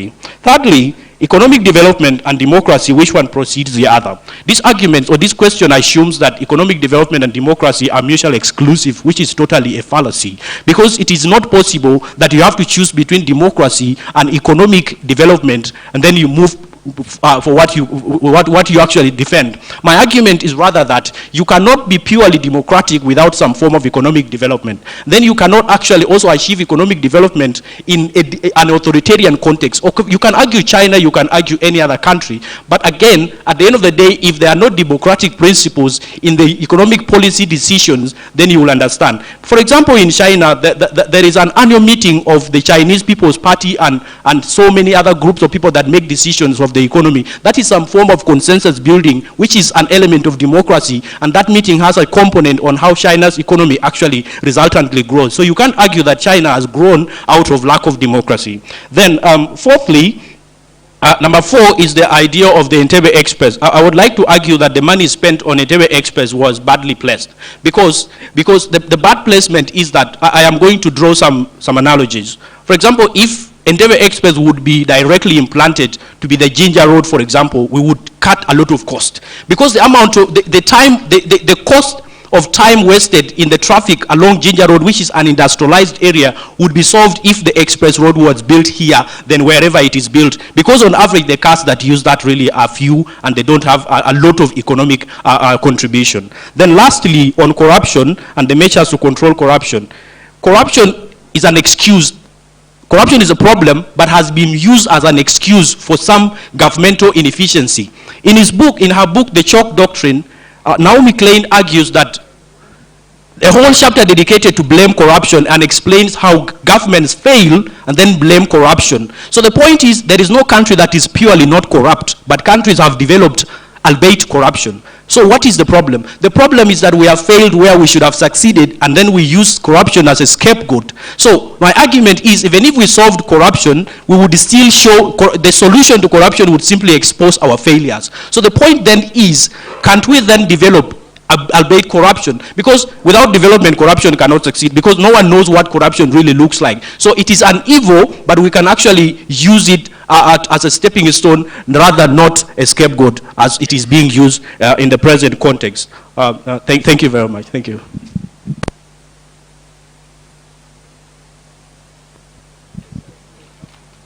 Thank you very much, fellow panelists, for the insightful discussions we have had as far as we are concerned now. Some of the questions that were posed were self-sufficiency and how to solve the problem. Now, self-sufficiency is a point or factor that zeroes down to governance. If you cannot tell me that if the president is appointing the Minister of Finance, the Minister of Finance does not design the budget. It is the Ministry of Finance that designs the budget. After the Ministry of Finance designing the budget, it is Parliament that discusses the budget and approves and makes necessary adjustments and sees what should be priority and isn't priority.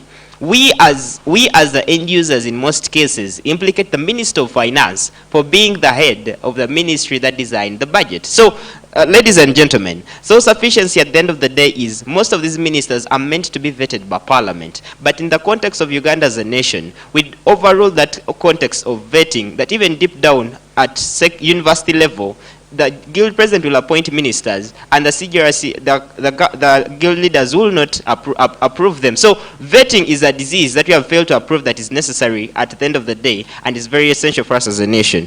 Two, when you talk about inflation, as my fellow panelist Garang said, inflation is more of like, it's just a symptom of something that is already existent.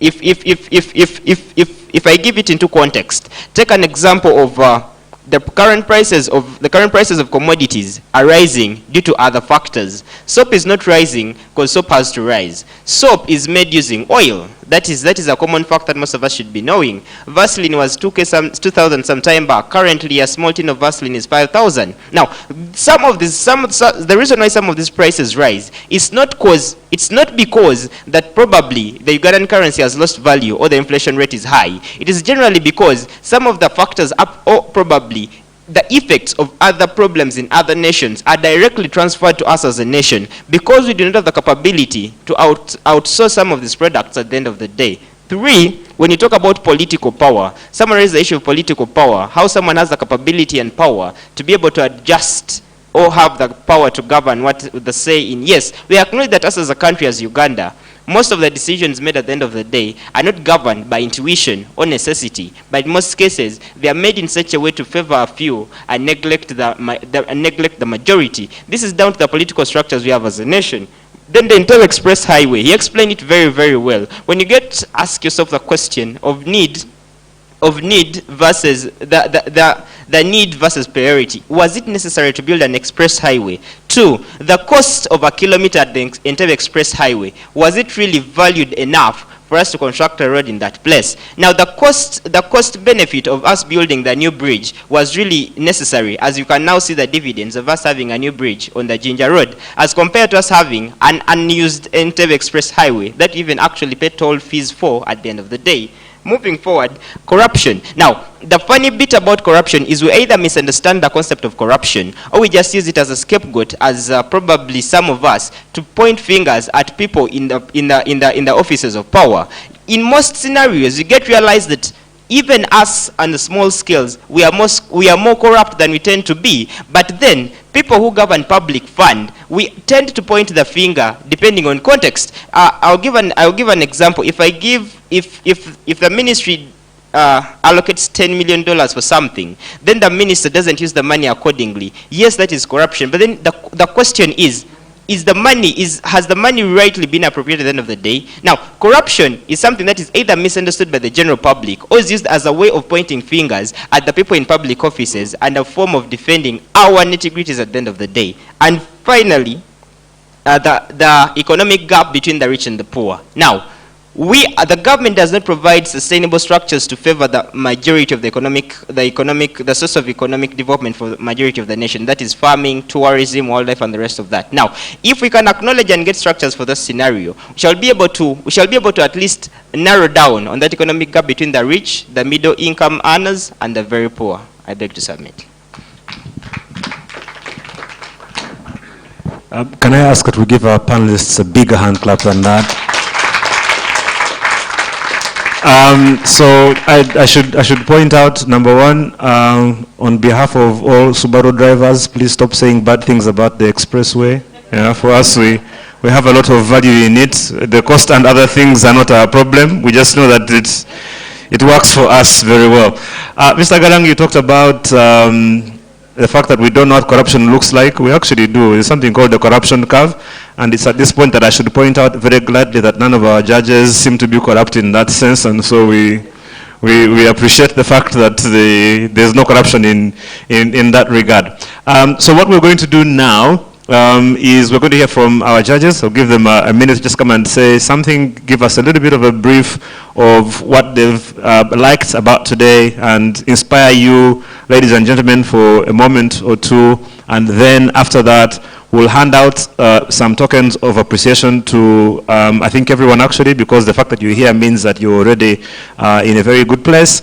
And then after that, we'll find out who our big winners are today, which is, of course, the climax of our afternoon. So I'll ask Dr. Deus to set us off, and then we'll follow the order as it is to hear from our judges. Thank you.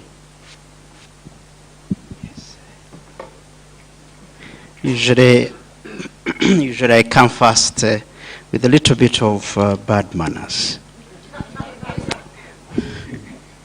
Because I feel I should be able to challenge you. Whether I am hard or not, it's a matter of time. We will probably see.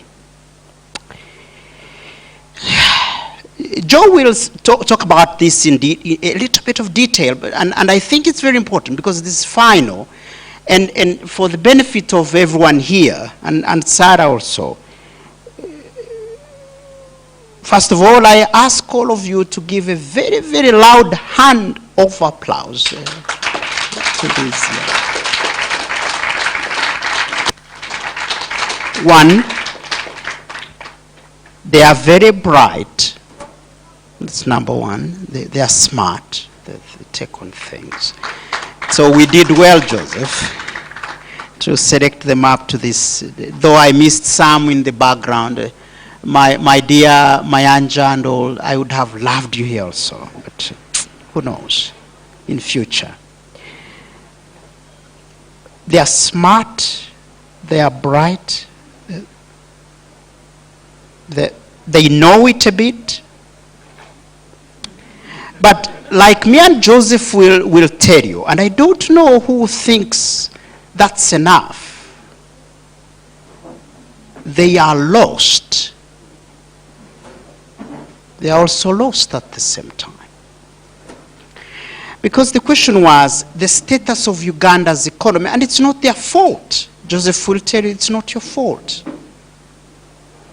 I know we'll be happy, we'll clap for you, but for me, really, if you trust me, I hold a doctorate in philosophy.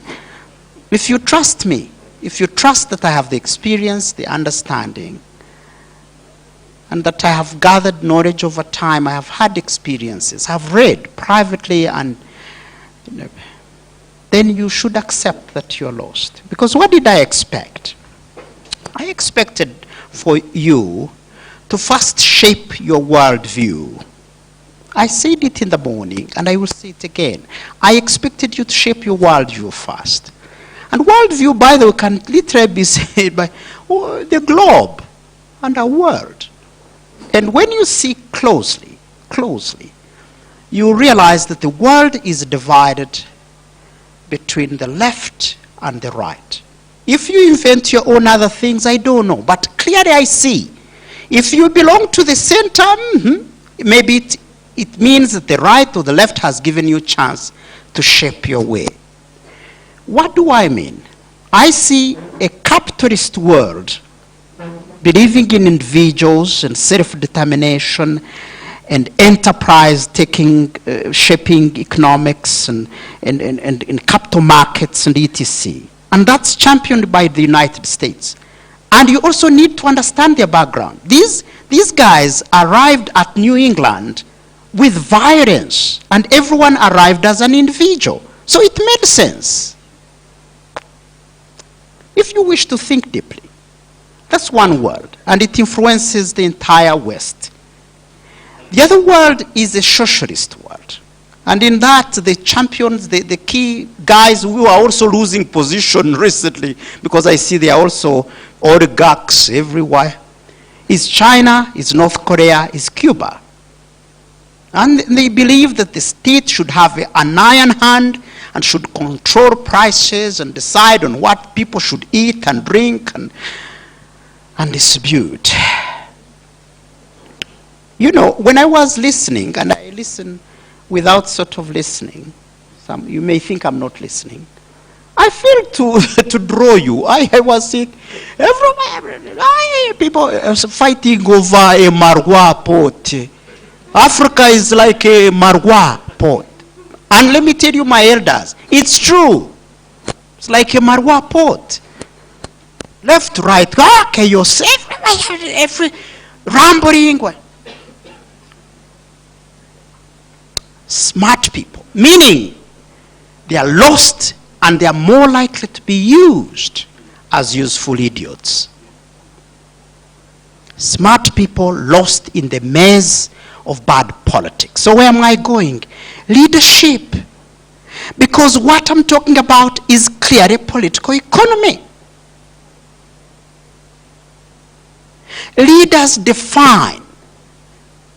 Leaders determined to do it once in their lifetime and forever for the sake of their children and great-grandchildren. That's what leaders do.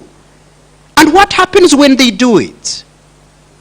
Economists have found out, and they have condensed all these tools of analysis, and they have found out that when they do that, when leaders determine once to do this, whether socialist way or capitalist way, then truth and light comes for everyone.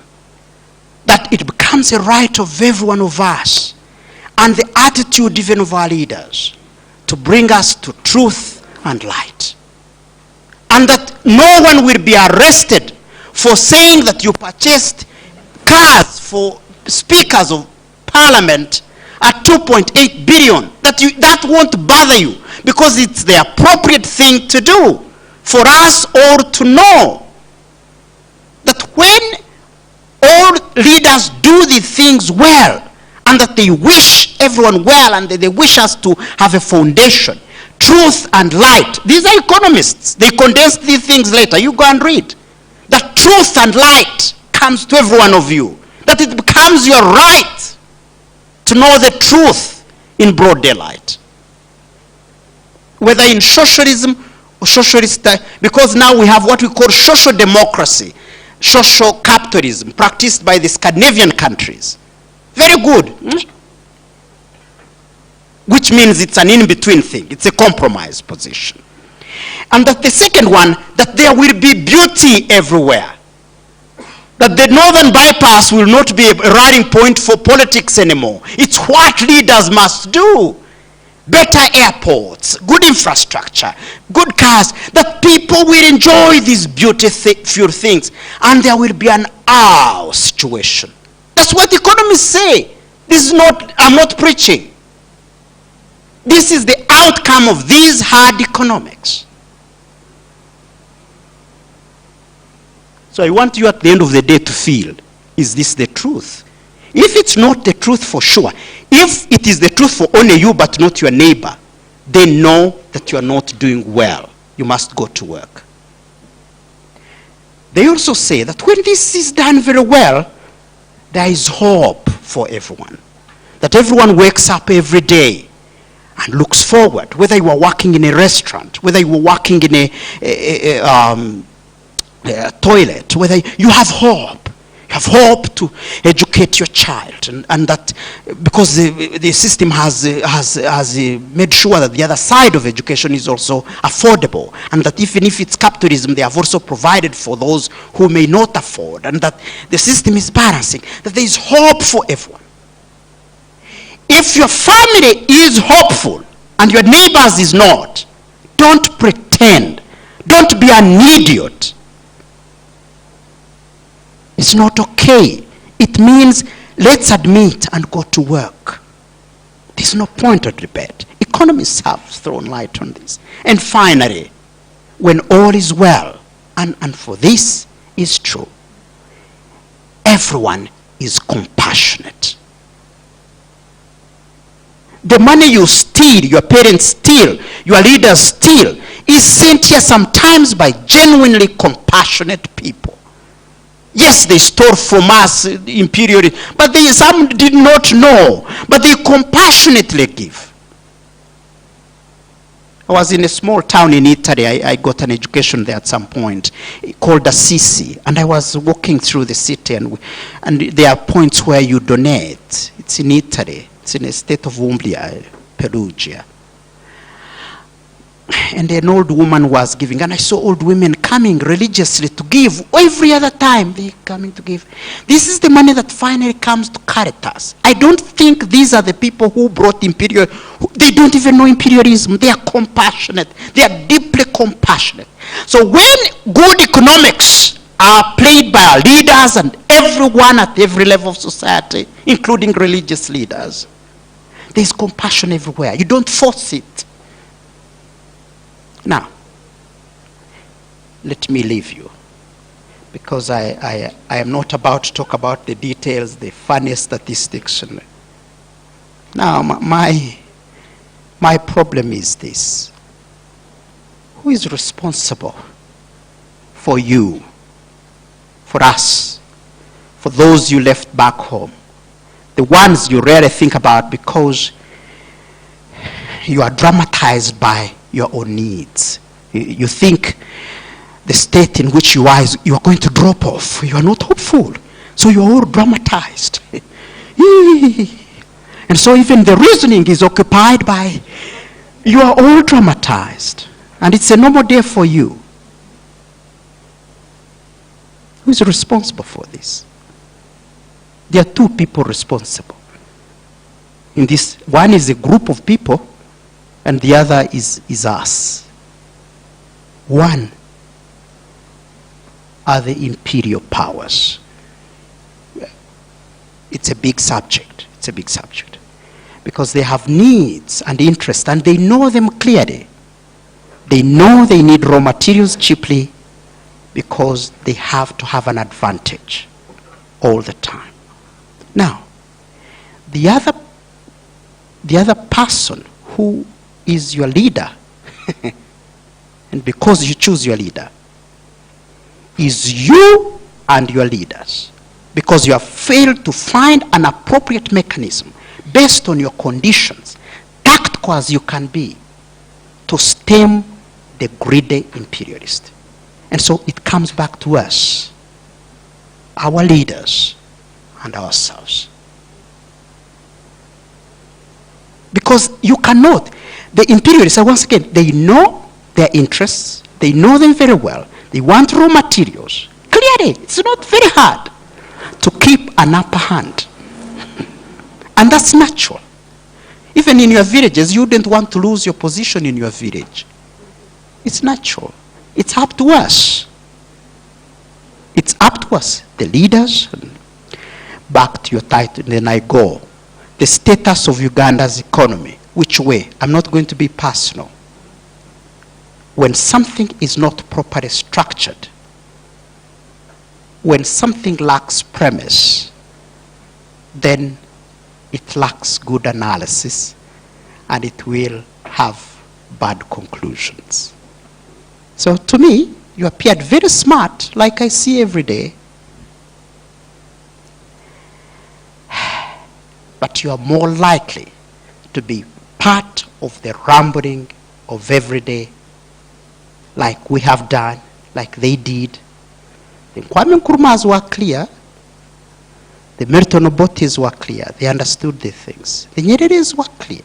They understood the things.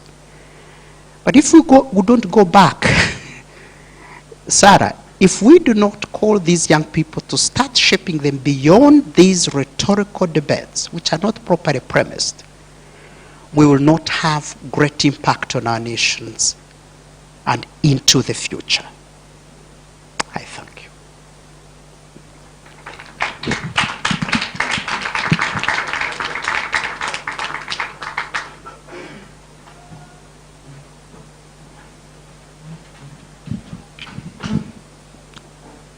Wow.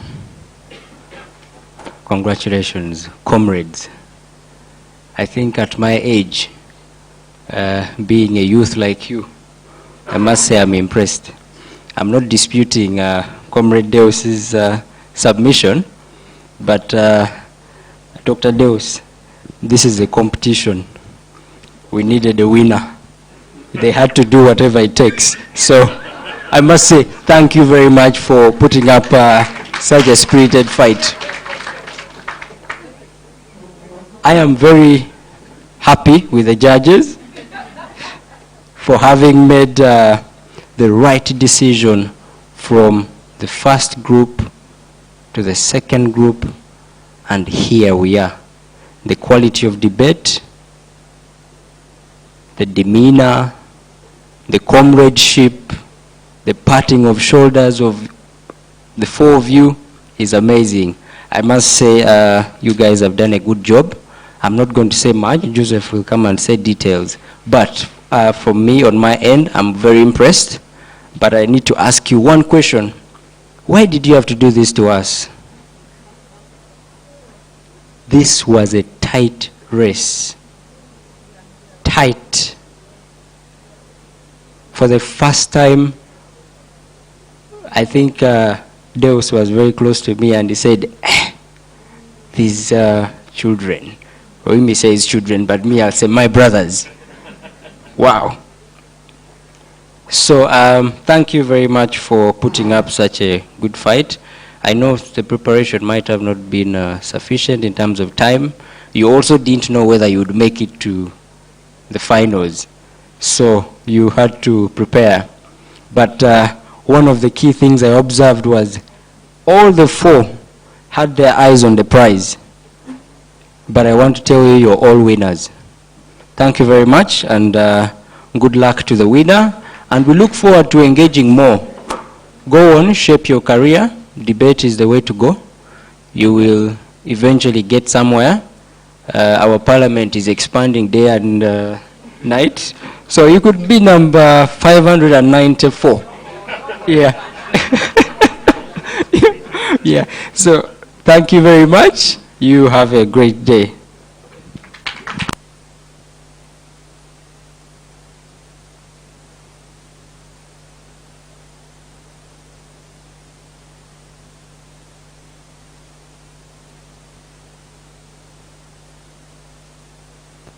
This was extremely deliberate gender sensitivity, knowing very well that we're doing very badly. So we thought we would leave it to our sisters to give the latter elements of the remarks. But Sarah promised, as we all do, that in future we will do what we are attempting to do to make sure that the panel of judges is as equitable and representative as hopefully will be the case at universities, that we encourage female participants. And just as my Sunday column suggests this coming Sunday, that perhaps we even give 0.0%, this is not corruption, of a point to female panelists to make sure that they actually qualify. And then when you're qualifying, by the way, this is, by the way, it's just come to my mind now, to my spirit, very serious. If there is a particular university engaging at early stages and you think that it might be of use for you to engage our time, do not hesitate actually to contact us, the panelists, or some other people, to try and guide you, to train you, to push you, so that by the time you're reaching a national competitive level, you're actually serious debating angels who are able to come and pick at the top tier of the prizes.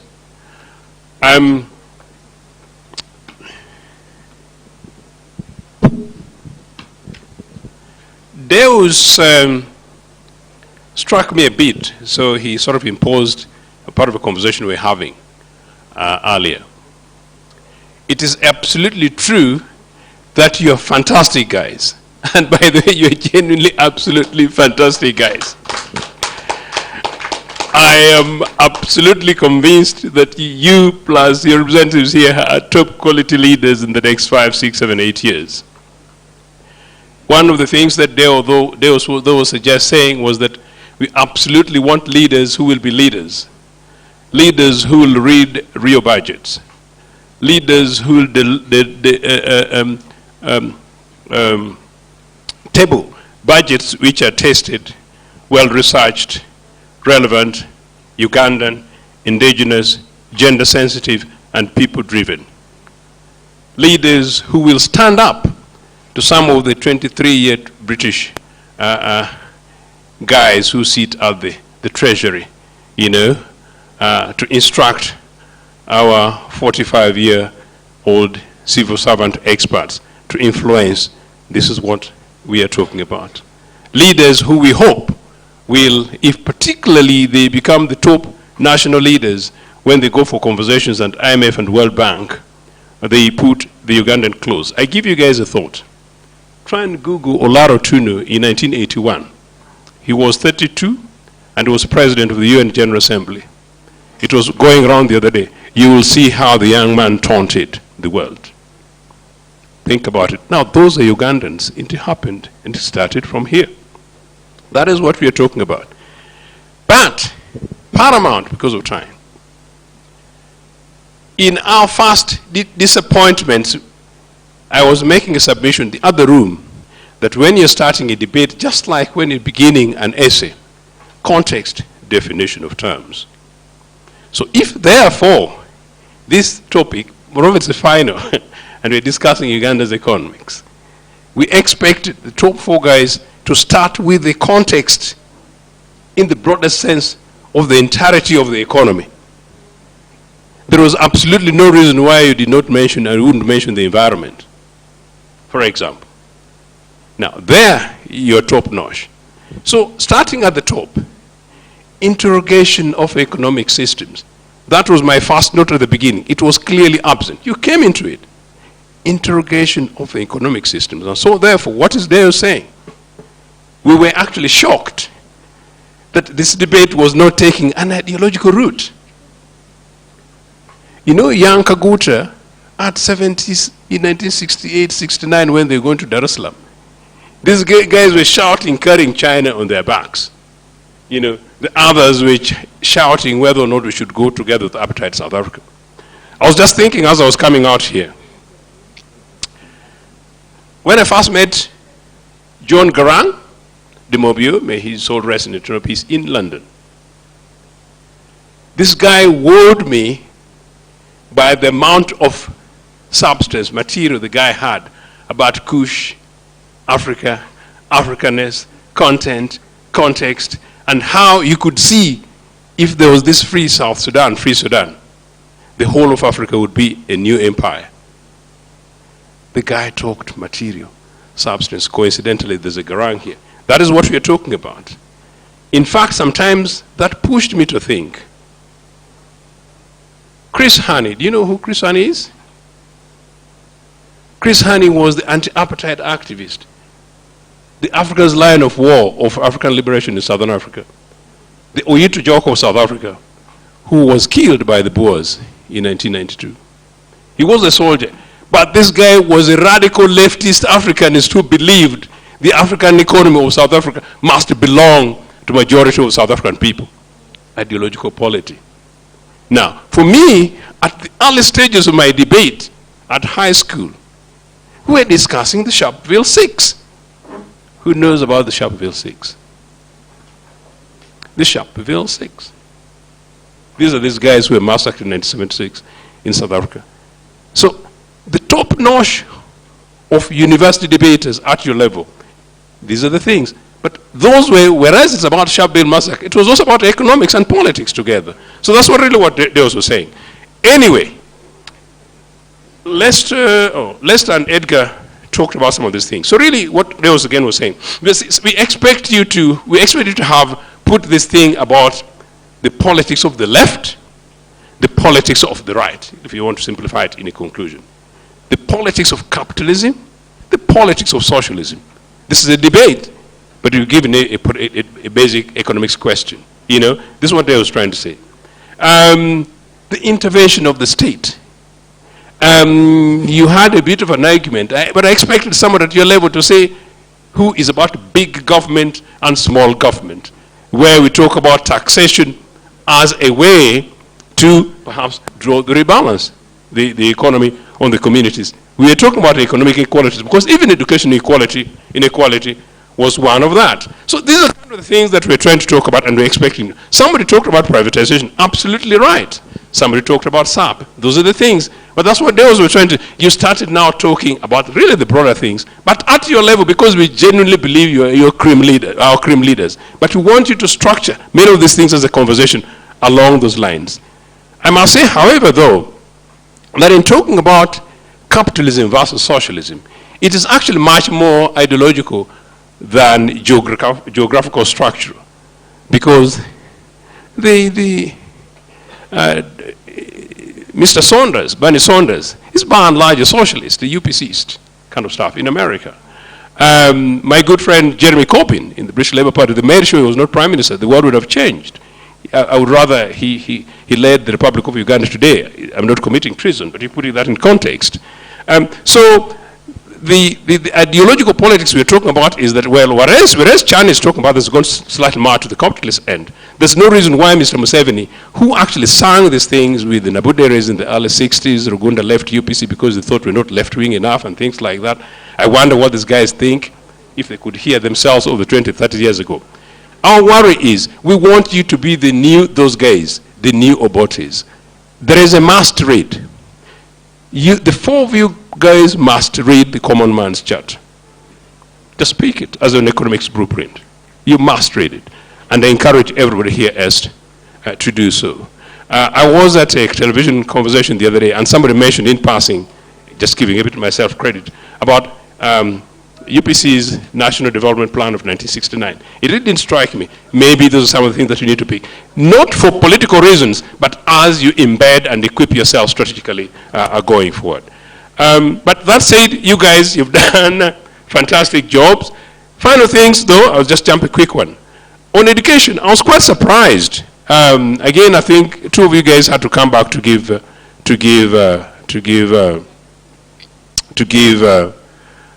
justice to that. How can you talk about, what was the question, sorry? Sorry. Eh? Education injustice, I mean, what is it? How can we attain education justice in Uganda? You guys went round and round and round, you know? Quality of education, access, outcomes, impact. Give those headlines. I think two guys eventually came back and talked about it. I was a little surprised that he didn't do that. Final on trade. I think again we're saying it with those. Nobody mentioned World Trade Union, World Trade Organization. At this level, there's no way you wouldn't. Taxation, regulations, import subsidies, industrialization, industrial base, agric, things like that. But anyway, time is bad. You guys have done fantastic jobs. My own hope is that as we think retrenchment in the future, no youth is ever going to be retrenched. And for that reason, we are hoping that at the top of this will be women, and the top of this will be you guys, the top of you are the youth. There are no other leaders, because really in Uganda today, again, there's no treason. There is no leader older than myself, so you can imagine. So since there's no leader older than myself, then you guys are the future. You must think, you must plan, you must work together, you must integrate, you must share numbers, you must compete, you must debate, you must organize, you must plan, and you must take back this economy, take back this country, take back this region, plan to take it to the direction in which we shall be discussing Uganda, South Africa, South Sudan together. I wish you guys very well.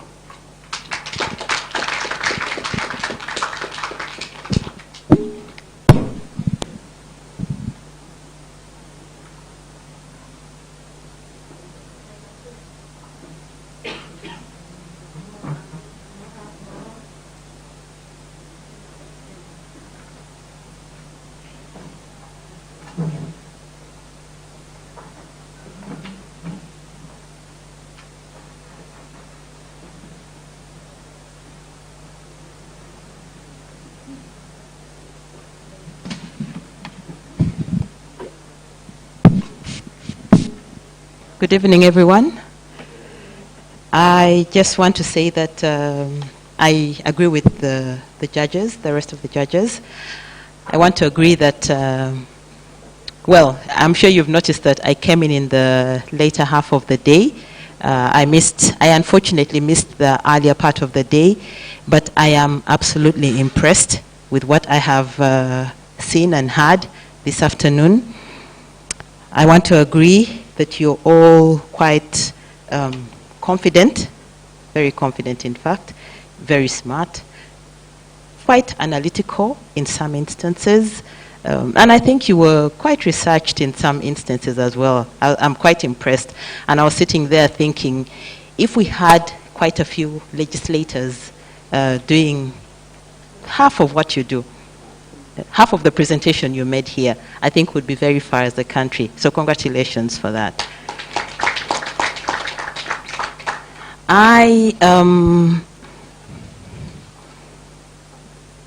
I also want to say that I noticed that there were perhaps areas that you could, work a little harder on. One of the areas I thought you could do more on is just listen more attentively, listen to the questions. Where it talks about, I'll just give an example, where, let's say the question on income inequalities, I would encourage you in future to just look out for, underline those keywords that strike you. Is it just income we're talking about, or the inequalities? And if it is, then you begin to think more deeply around that. If it is about education, we're talking about justice, educational justice. So underline the justice, because education, we all know that education is important. But what about the justice element? So I just want to encourage you to just think more deeply, listen more carefully, and just try and interrogate some of those key words a little more. I also want to say that I thought that you would, for example, just think about the organization that's hosting this debate, Center for Constitutional Governance. I would have expected you to also just dig a little deeper into issues like governance. And a few of you attempted to bring in issues of governance as some of the difficulties or challenges we have in the country. I think you could have taken a little more time to just understand, so what is governance and how does it affect all these issues that we're talking about? Similarly, and earlier one of the judges talked about equity, gender and equity. I would have expected you, if you read the vision of CCG, it talks about justice and equitable society with men and women at the center.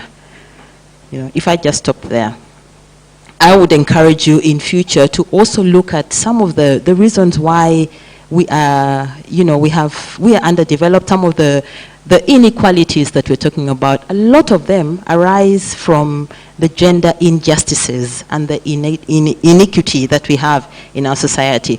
So dig a little deeper there. So why, for example, is it only the 4 young men up here?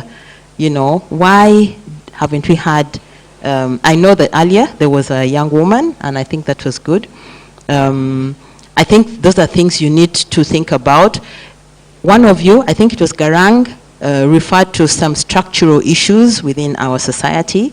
And I think when you think about gender, don't just think, oh, it's the numbers, or it's the women in this, we have enough, 30%, that's enough, they're not as effective. Think about why those women are so few in number, why they're not effective, what are the structural things that inhibit them from being effective, for example. Why? And I was talking to the organizers, and they talked about the difficulty in getting women, come up in these debate spaces. I think we need to do more, like has already been said, but I think also as debaters, these are issues you can interrogate a little more, because we have been saying that you're the leaders, you're our future parliamentarians, you're going to be heading all these districts and different institutions. You might even just be field workers, but what kind of, mindset are you going in there with? So I'd really like to encourage you to think a little more about that. Finally, I want to say try to avoid generalizing. in some instances, you were making general statements, and I thought that you could really ground your arguments a little more. So I think that could benefit you. And just to say that for the next time you go out to debate, or the next time you have these competitions, or you just have debates in your institutions, just make it a point to pull one young woman with you. Identify one with potential, or one you can even build. Yeah? One you can build and work with that young woman, not in the way that a lot of men usually work with women, because we also know that these spaces are really sexualized. Yeah? The minute you think that you identify a young woman who is very competent, very interesting, very intelligent, then you think, oh, she could make a good wife for me. I'm not talking about that kind of walking. I'm talking about the professional walking where you say, you know what, you can do it. You're great. Let's go and learn together. So I really want to challenge you, and maybe everyone else in the room, but also maybe the organizers. Let's try and see how we can pull the young women more. I see heads nodding there. Young women, I see some of you are nodding. I would really have loved to. I think we all would have loved to see you in this space, on the platform up here, including the organizers. So maybe what you can do, I don't know, it's maybe a discussion that we can continue to have with the organizers and with the institutions. But if there are things that are stopping you, then we need to sort of like dig a little deeper and find what I talked about, the structural issues. Sometimes there is this glass ceiling. No one will see it, but you, the young woman, will see it. Yeah, we need to find ways of breaking the glass ceilings and just letting more women come out there. But I want to thank you all very much. I think you made a great performance. I want to thank all of you who participated earlier. I did not participate in the earlier discussion, but I think it was really, really good. So congratulations. You're all winners. I agree. You're all winners, including the ones that didn't quite make it here. Congratulations and thank you.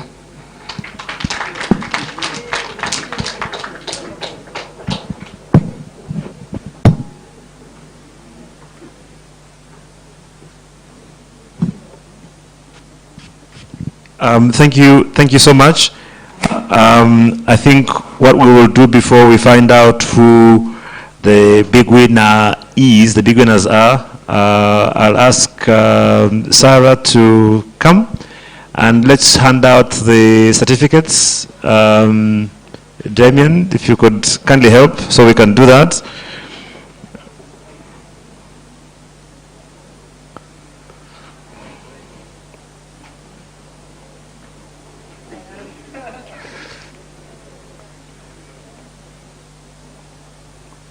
I think as we wait for that, some very interesting things have been said by our judges and our elders, and I hope that we have taken note of them. I don't think it can be belabored enough, but I'll give you a very simple context. You use the example of Olaro Tunu. We have one that's even more recent than that. The head of the ANT party, General Muchamuntu, was an army commander before the age of 30, right? Who's 24? How old are you? 20, 24, 23, 27? So essentially in the next 2 years you should be an army commander, basing on, right? And the fact that you're called Garang means that, you know, yeah? Besija was Minister of Internal Affairs at 20 what? 27 or 28, I think. And so the point is this, ladies and gentlemen, you guys technically, essentially, for all intents and purposes, should be running this country within the next 5 years. Question is, are you ready? The Canadian Prime Minister, Trudeau, is 30 what? 34? He's running one of the most important economies in the world. And he was 35, I think, or something like that. So, are you ready? Or are you just still on a vibe? Right?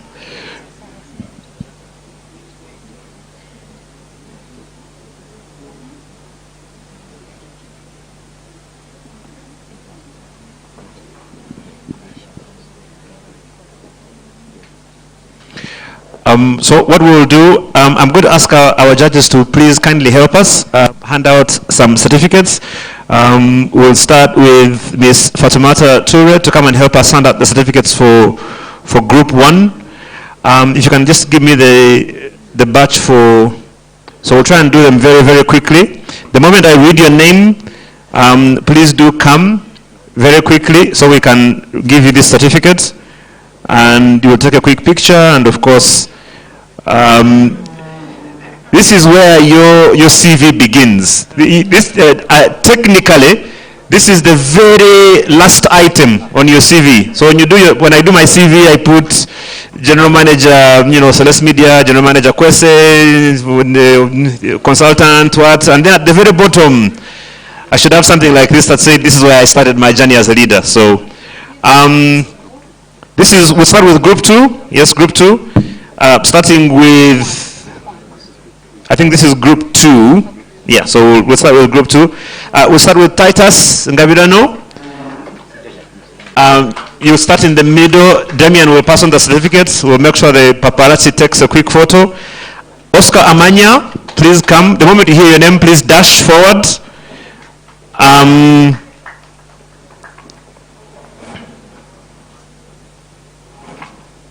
Congratulations. The certificate reads, Certificate of Achievement is proudly awarded to Oscar for your outstanding performance in the inter-university interface debates up to level of a semi-finalist. This is for Titus Ogutu.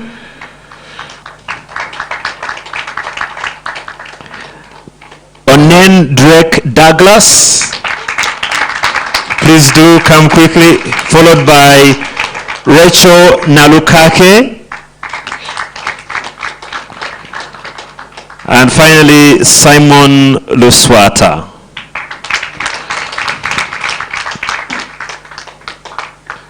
Make sure you're smiling for the photo. In about 15 years' time, your children will want to see this. You don't want them saying, Daddy, where were you, Grumpy? This is Rachel Nalukake.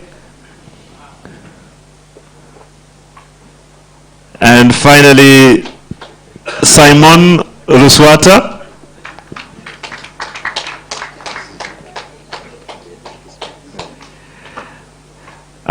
Rachel, you need to come back because I have another certificate for you. This is for... oh, thank you very much, Jaja. We'll have Joseph hand this out. So starting with Rachel Nalukake, please do come back and receive your certificates from Mr. Ocheng. Ocheng, I was thinking of Daudi who looks like you actually, almost your twin. My apologies. Rachel, thank you very much. Congratulations. Namudu Sylvia. Sylvia Namudu. Followed by Ronald Natwera.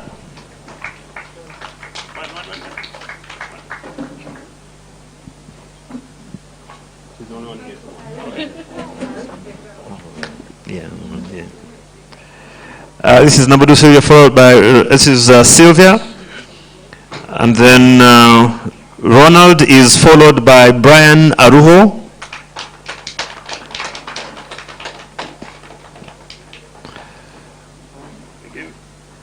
Brian Aruho is followed by Miriam Lawoko. Miriam Lawoko is followed by Echo Mujisha.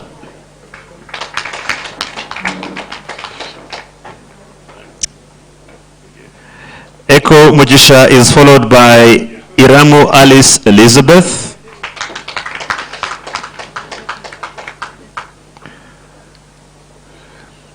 Elizabeth is followed by Titus Ngabirano, who is followed by Christine Namutosi.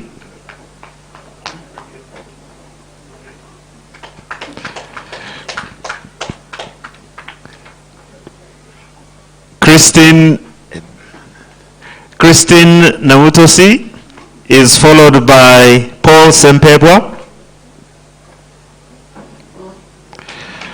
Paul Sempebwa is followed by Harmony Uwera.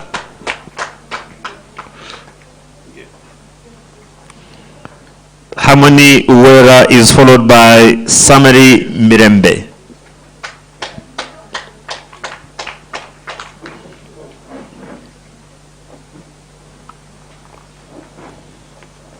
Harmony Uwera is not around.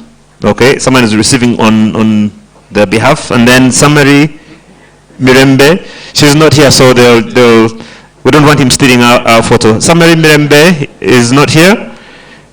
Gideon Kalema, and then Fred Magala. This is Gideon. Oh, this is picking for Gideon. Okay, and summary. And then we have Fred Magala. Is Fred Magala here? Okay, one more for you.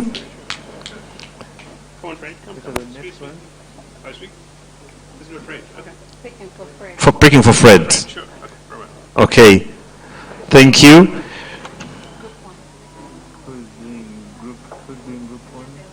Okay, Annabelle is doing group 1. We'll have Brian Aruho. This is for our semi-finalists. Again, I know you might have been here already, so we'll try and do this very quickly. So please dash over. Jenna Chiyuba from IU in Mbale. Followed by Benson Mayanja from Makerere University. This is for Jenna. Benson Mayanja is followed by Edgar Mutungisa. That's after Benson.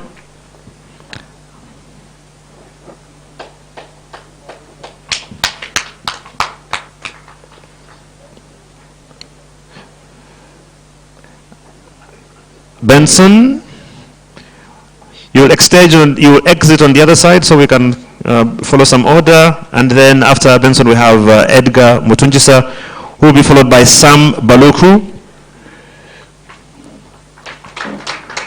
Sam Baluku. This is Edgar Mutungisa, followed by Sam Baluku, and then finally we have Leister Garang.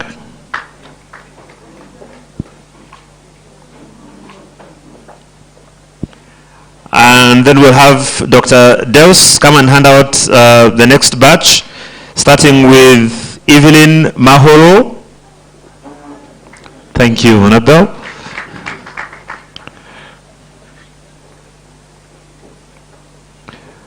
Evelyn Mahoro, followed by Jenna Chiyuba.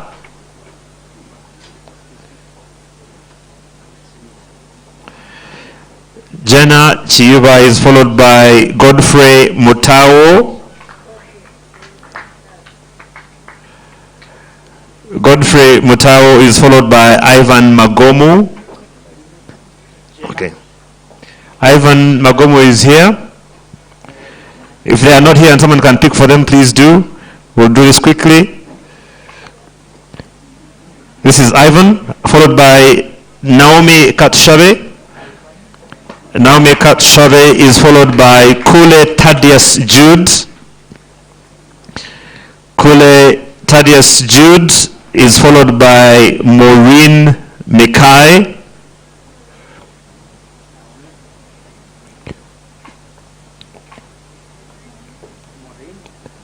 For Maureen, Maureen is here. Sam Baluku, followed by Simon Luswata. This is Sam Baluku, followed by Simon Luswata, followed by Sam Nirinje. Sam Nirinje, followed by Rita Mirembe. This is for Simon. Okay. We have, is Sam here?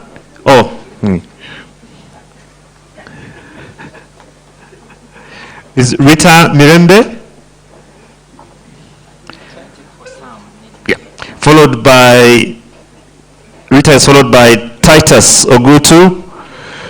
who will be followed by Tracy Narwada. Tracy Narwada is followed by Areva Jonathan. Areva Jonathan is followed by Joanita Ngabirano.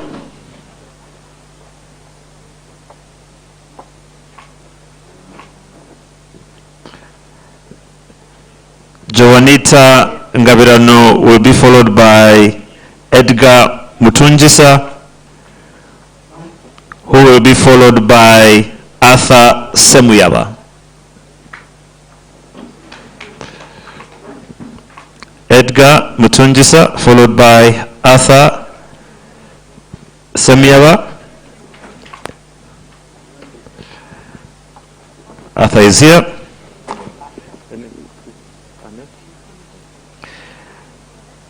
And the final ones will have Ahmed come to Shukri. Yeah, we called you Pamela Arian.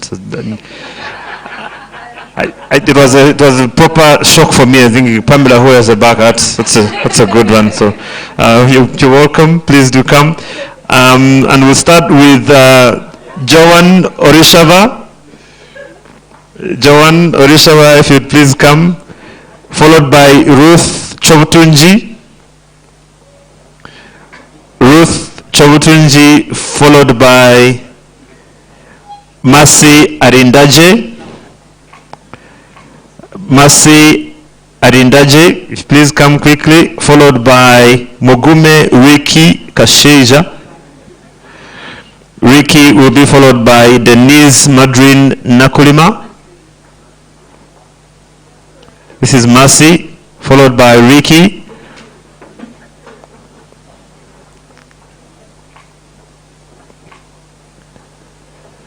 Followed by Denise. Denise is followed by Leister, Garang.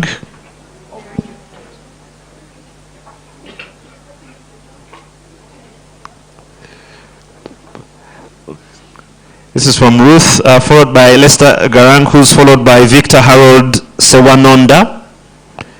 Victor Harold Sewanonda, followed by Abdu Amanya. This is Victor Harold, followed by Abdu Amanya. Abdu is not here. We'll then have Onen Drake Douglas. Abdu is here? Okay. Onen Drake Douglas, followed by Sandra Nakasingo. Abdu, followed by Onen Drake Douglas, followed by Sandra Nakasingo, followed by Deborah Melissa Nasozi,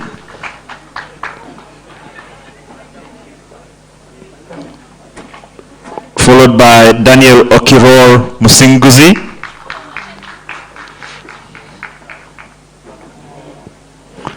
is Deborah here?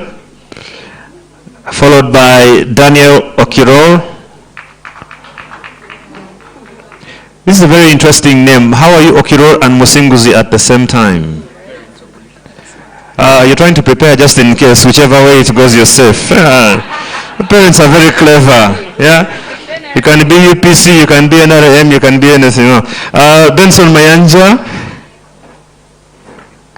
Please tell your parents they are very strategic. We appreciate them. Benson Mayanja, followed by Derek Baluku, followed by Peace Preta Namasava, followed by Joan Orishava. Is Derek Baluku here? Peace Preta Namasava. When you hear your name, please come quickly so we can try and run through this. We need to find out who our big winners are. This is Derek Baluku, followed by Peace Namasava, followed by Joan Orishava, followed by Oscar Amanya. This is Peace. Joan, followed by Oscar Amanya, and then Prize Atsingwize. This is Oscar Amanya.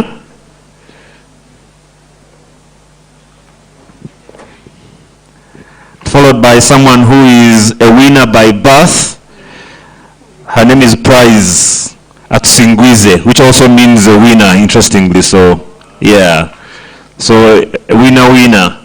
Thank you very much.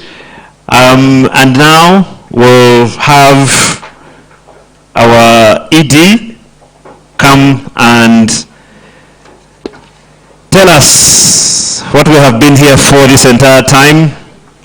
Who among these four is going to be the big winner for today, and what do they go home with?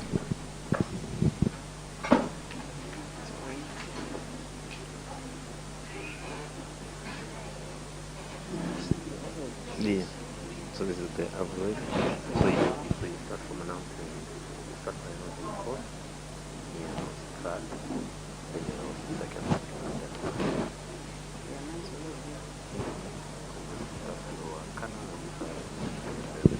Okay. Yeah, okay. I've seen. Hi, thank you very much. I have been given the most difficult job. But I want first of all congratulate all our finalists. You were all winners, and I'm sure it was very tight for the judges. It must have given them headache to find a winner. We were on the side panel of the judges. In the same finals, we were able to predict who the winners were. But in this panel, we were unable to predict, and we just said, let the best man win. You were all winners. The difference in marks that I've just received from our judges, the marks range from 80% to 86%. So you can see how tight the race was, and that confirms that really you all got distinctions, I think, in the debate. So in the number 4 position, we have Mr. Titus Ngabirano from Busitema University.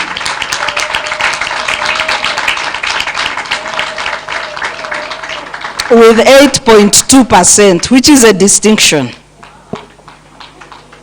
In the 3rd position, we have Titus Ogutu from Kampala International University with 83.7 score. In the 2nd position is Mr. Garang, Leister,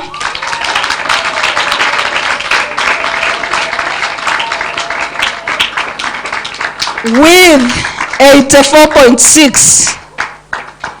And in the 1st position, ladies and gentlemen,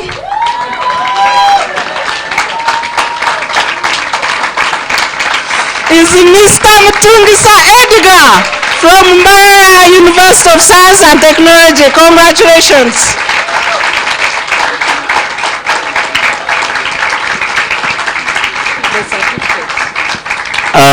We'll have the certificates. You know, you can't take these things for granted. Normally in Uganda, the person they would have read in 1st position wouldn't have been in the top 4. So they'll read, and then the winner will be someone you think, wait, that wasn't in the finals. So congratulations. Let's get the certificates and have Sarah hand these over to our winners, starting with the winner, who is, we'll start with the 4th. Let's do it in that order. So that is Mr. Titus Ngabirano. Congratulations. Very well done to you.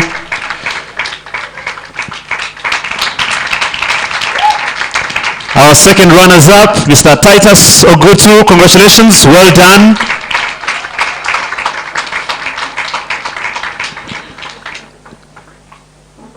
Mr. Leister Garang. who came really close, but ended up being like Liverpool, where you're very good, but just not good enough, no matter how good you are. And of course, our champion, Mr. Edgar Mutungisa.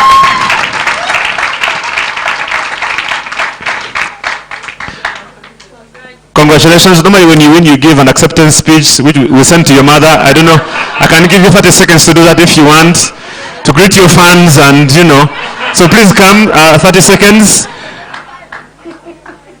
These are things that, you take these things for granted. Eh? In the digital age, you keep this for your children. You say, you see, I'm not lying, I actually won this thing.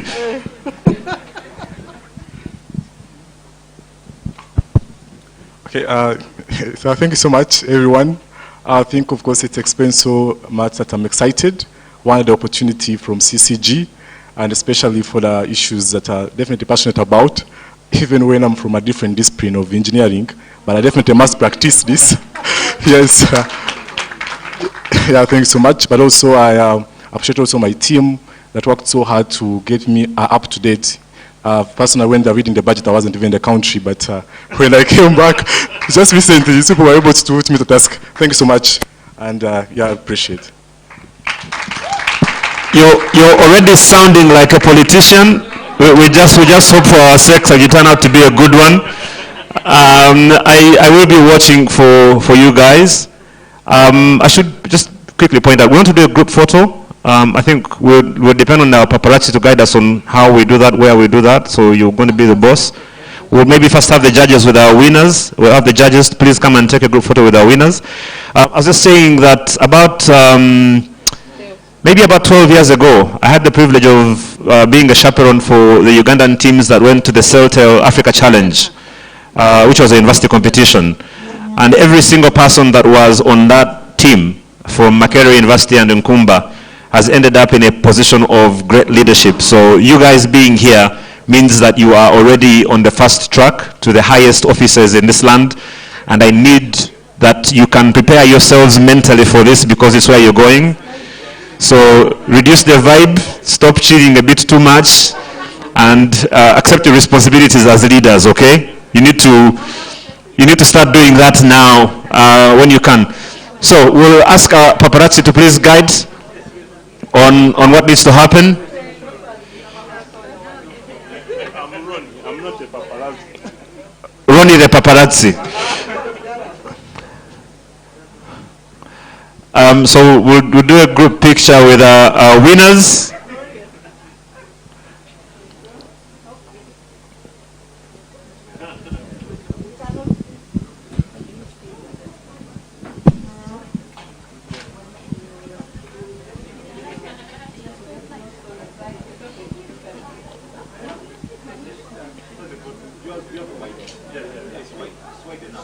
It's wide enough so you should be able to capture everybody, not to worry.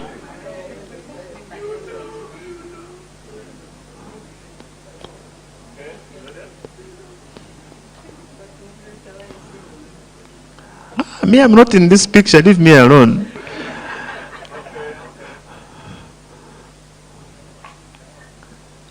I don't want to steal limelight from our actual winners today. The winners. Okay, now you can now take with me also. I also go and show my wife that I've been working. Hey, you laugh. You're getting married soon. You know these things are very, very important. Thank you very much, ladies and gentlemen. Yeah, the semi-finalists. Let's do a group picture with the semi-finalists.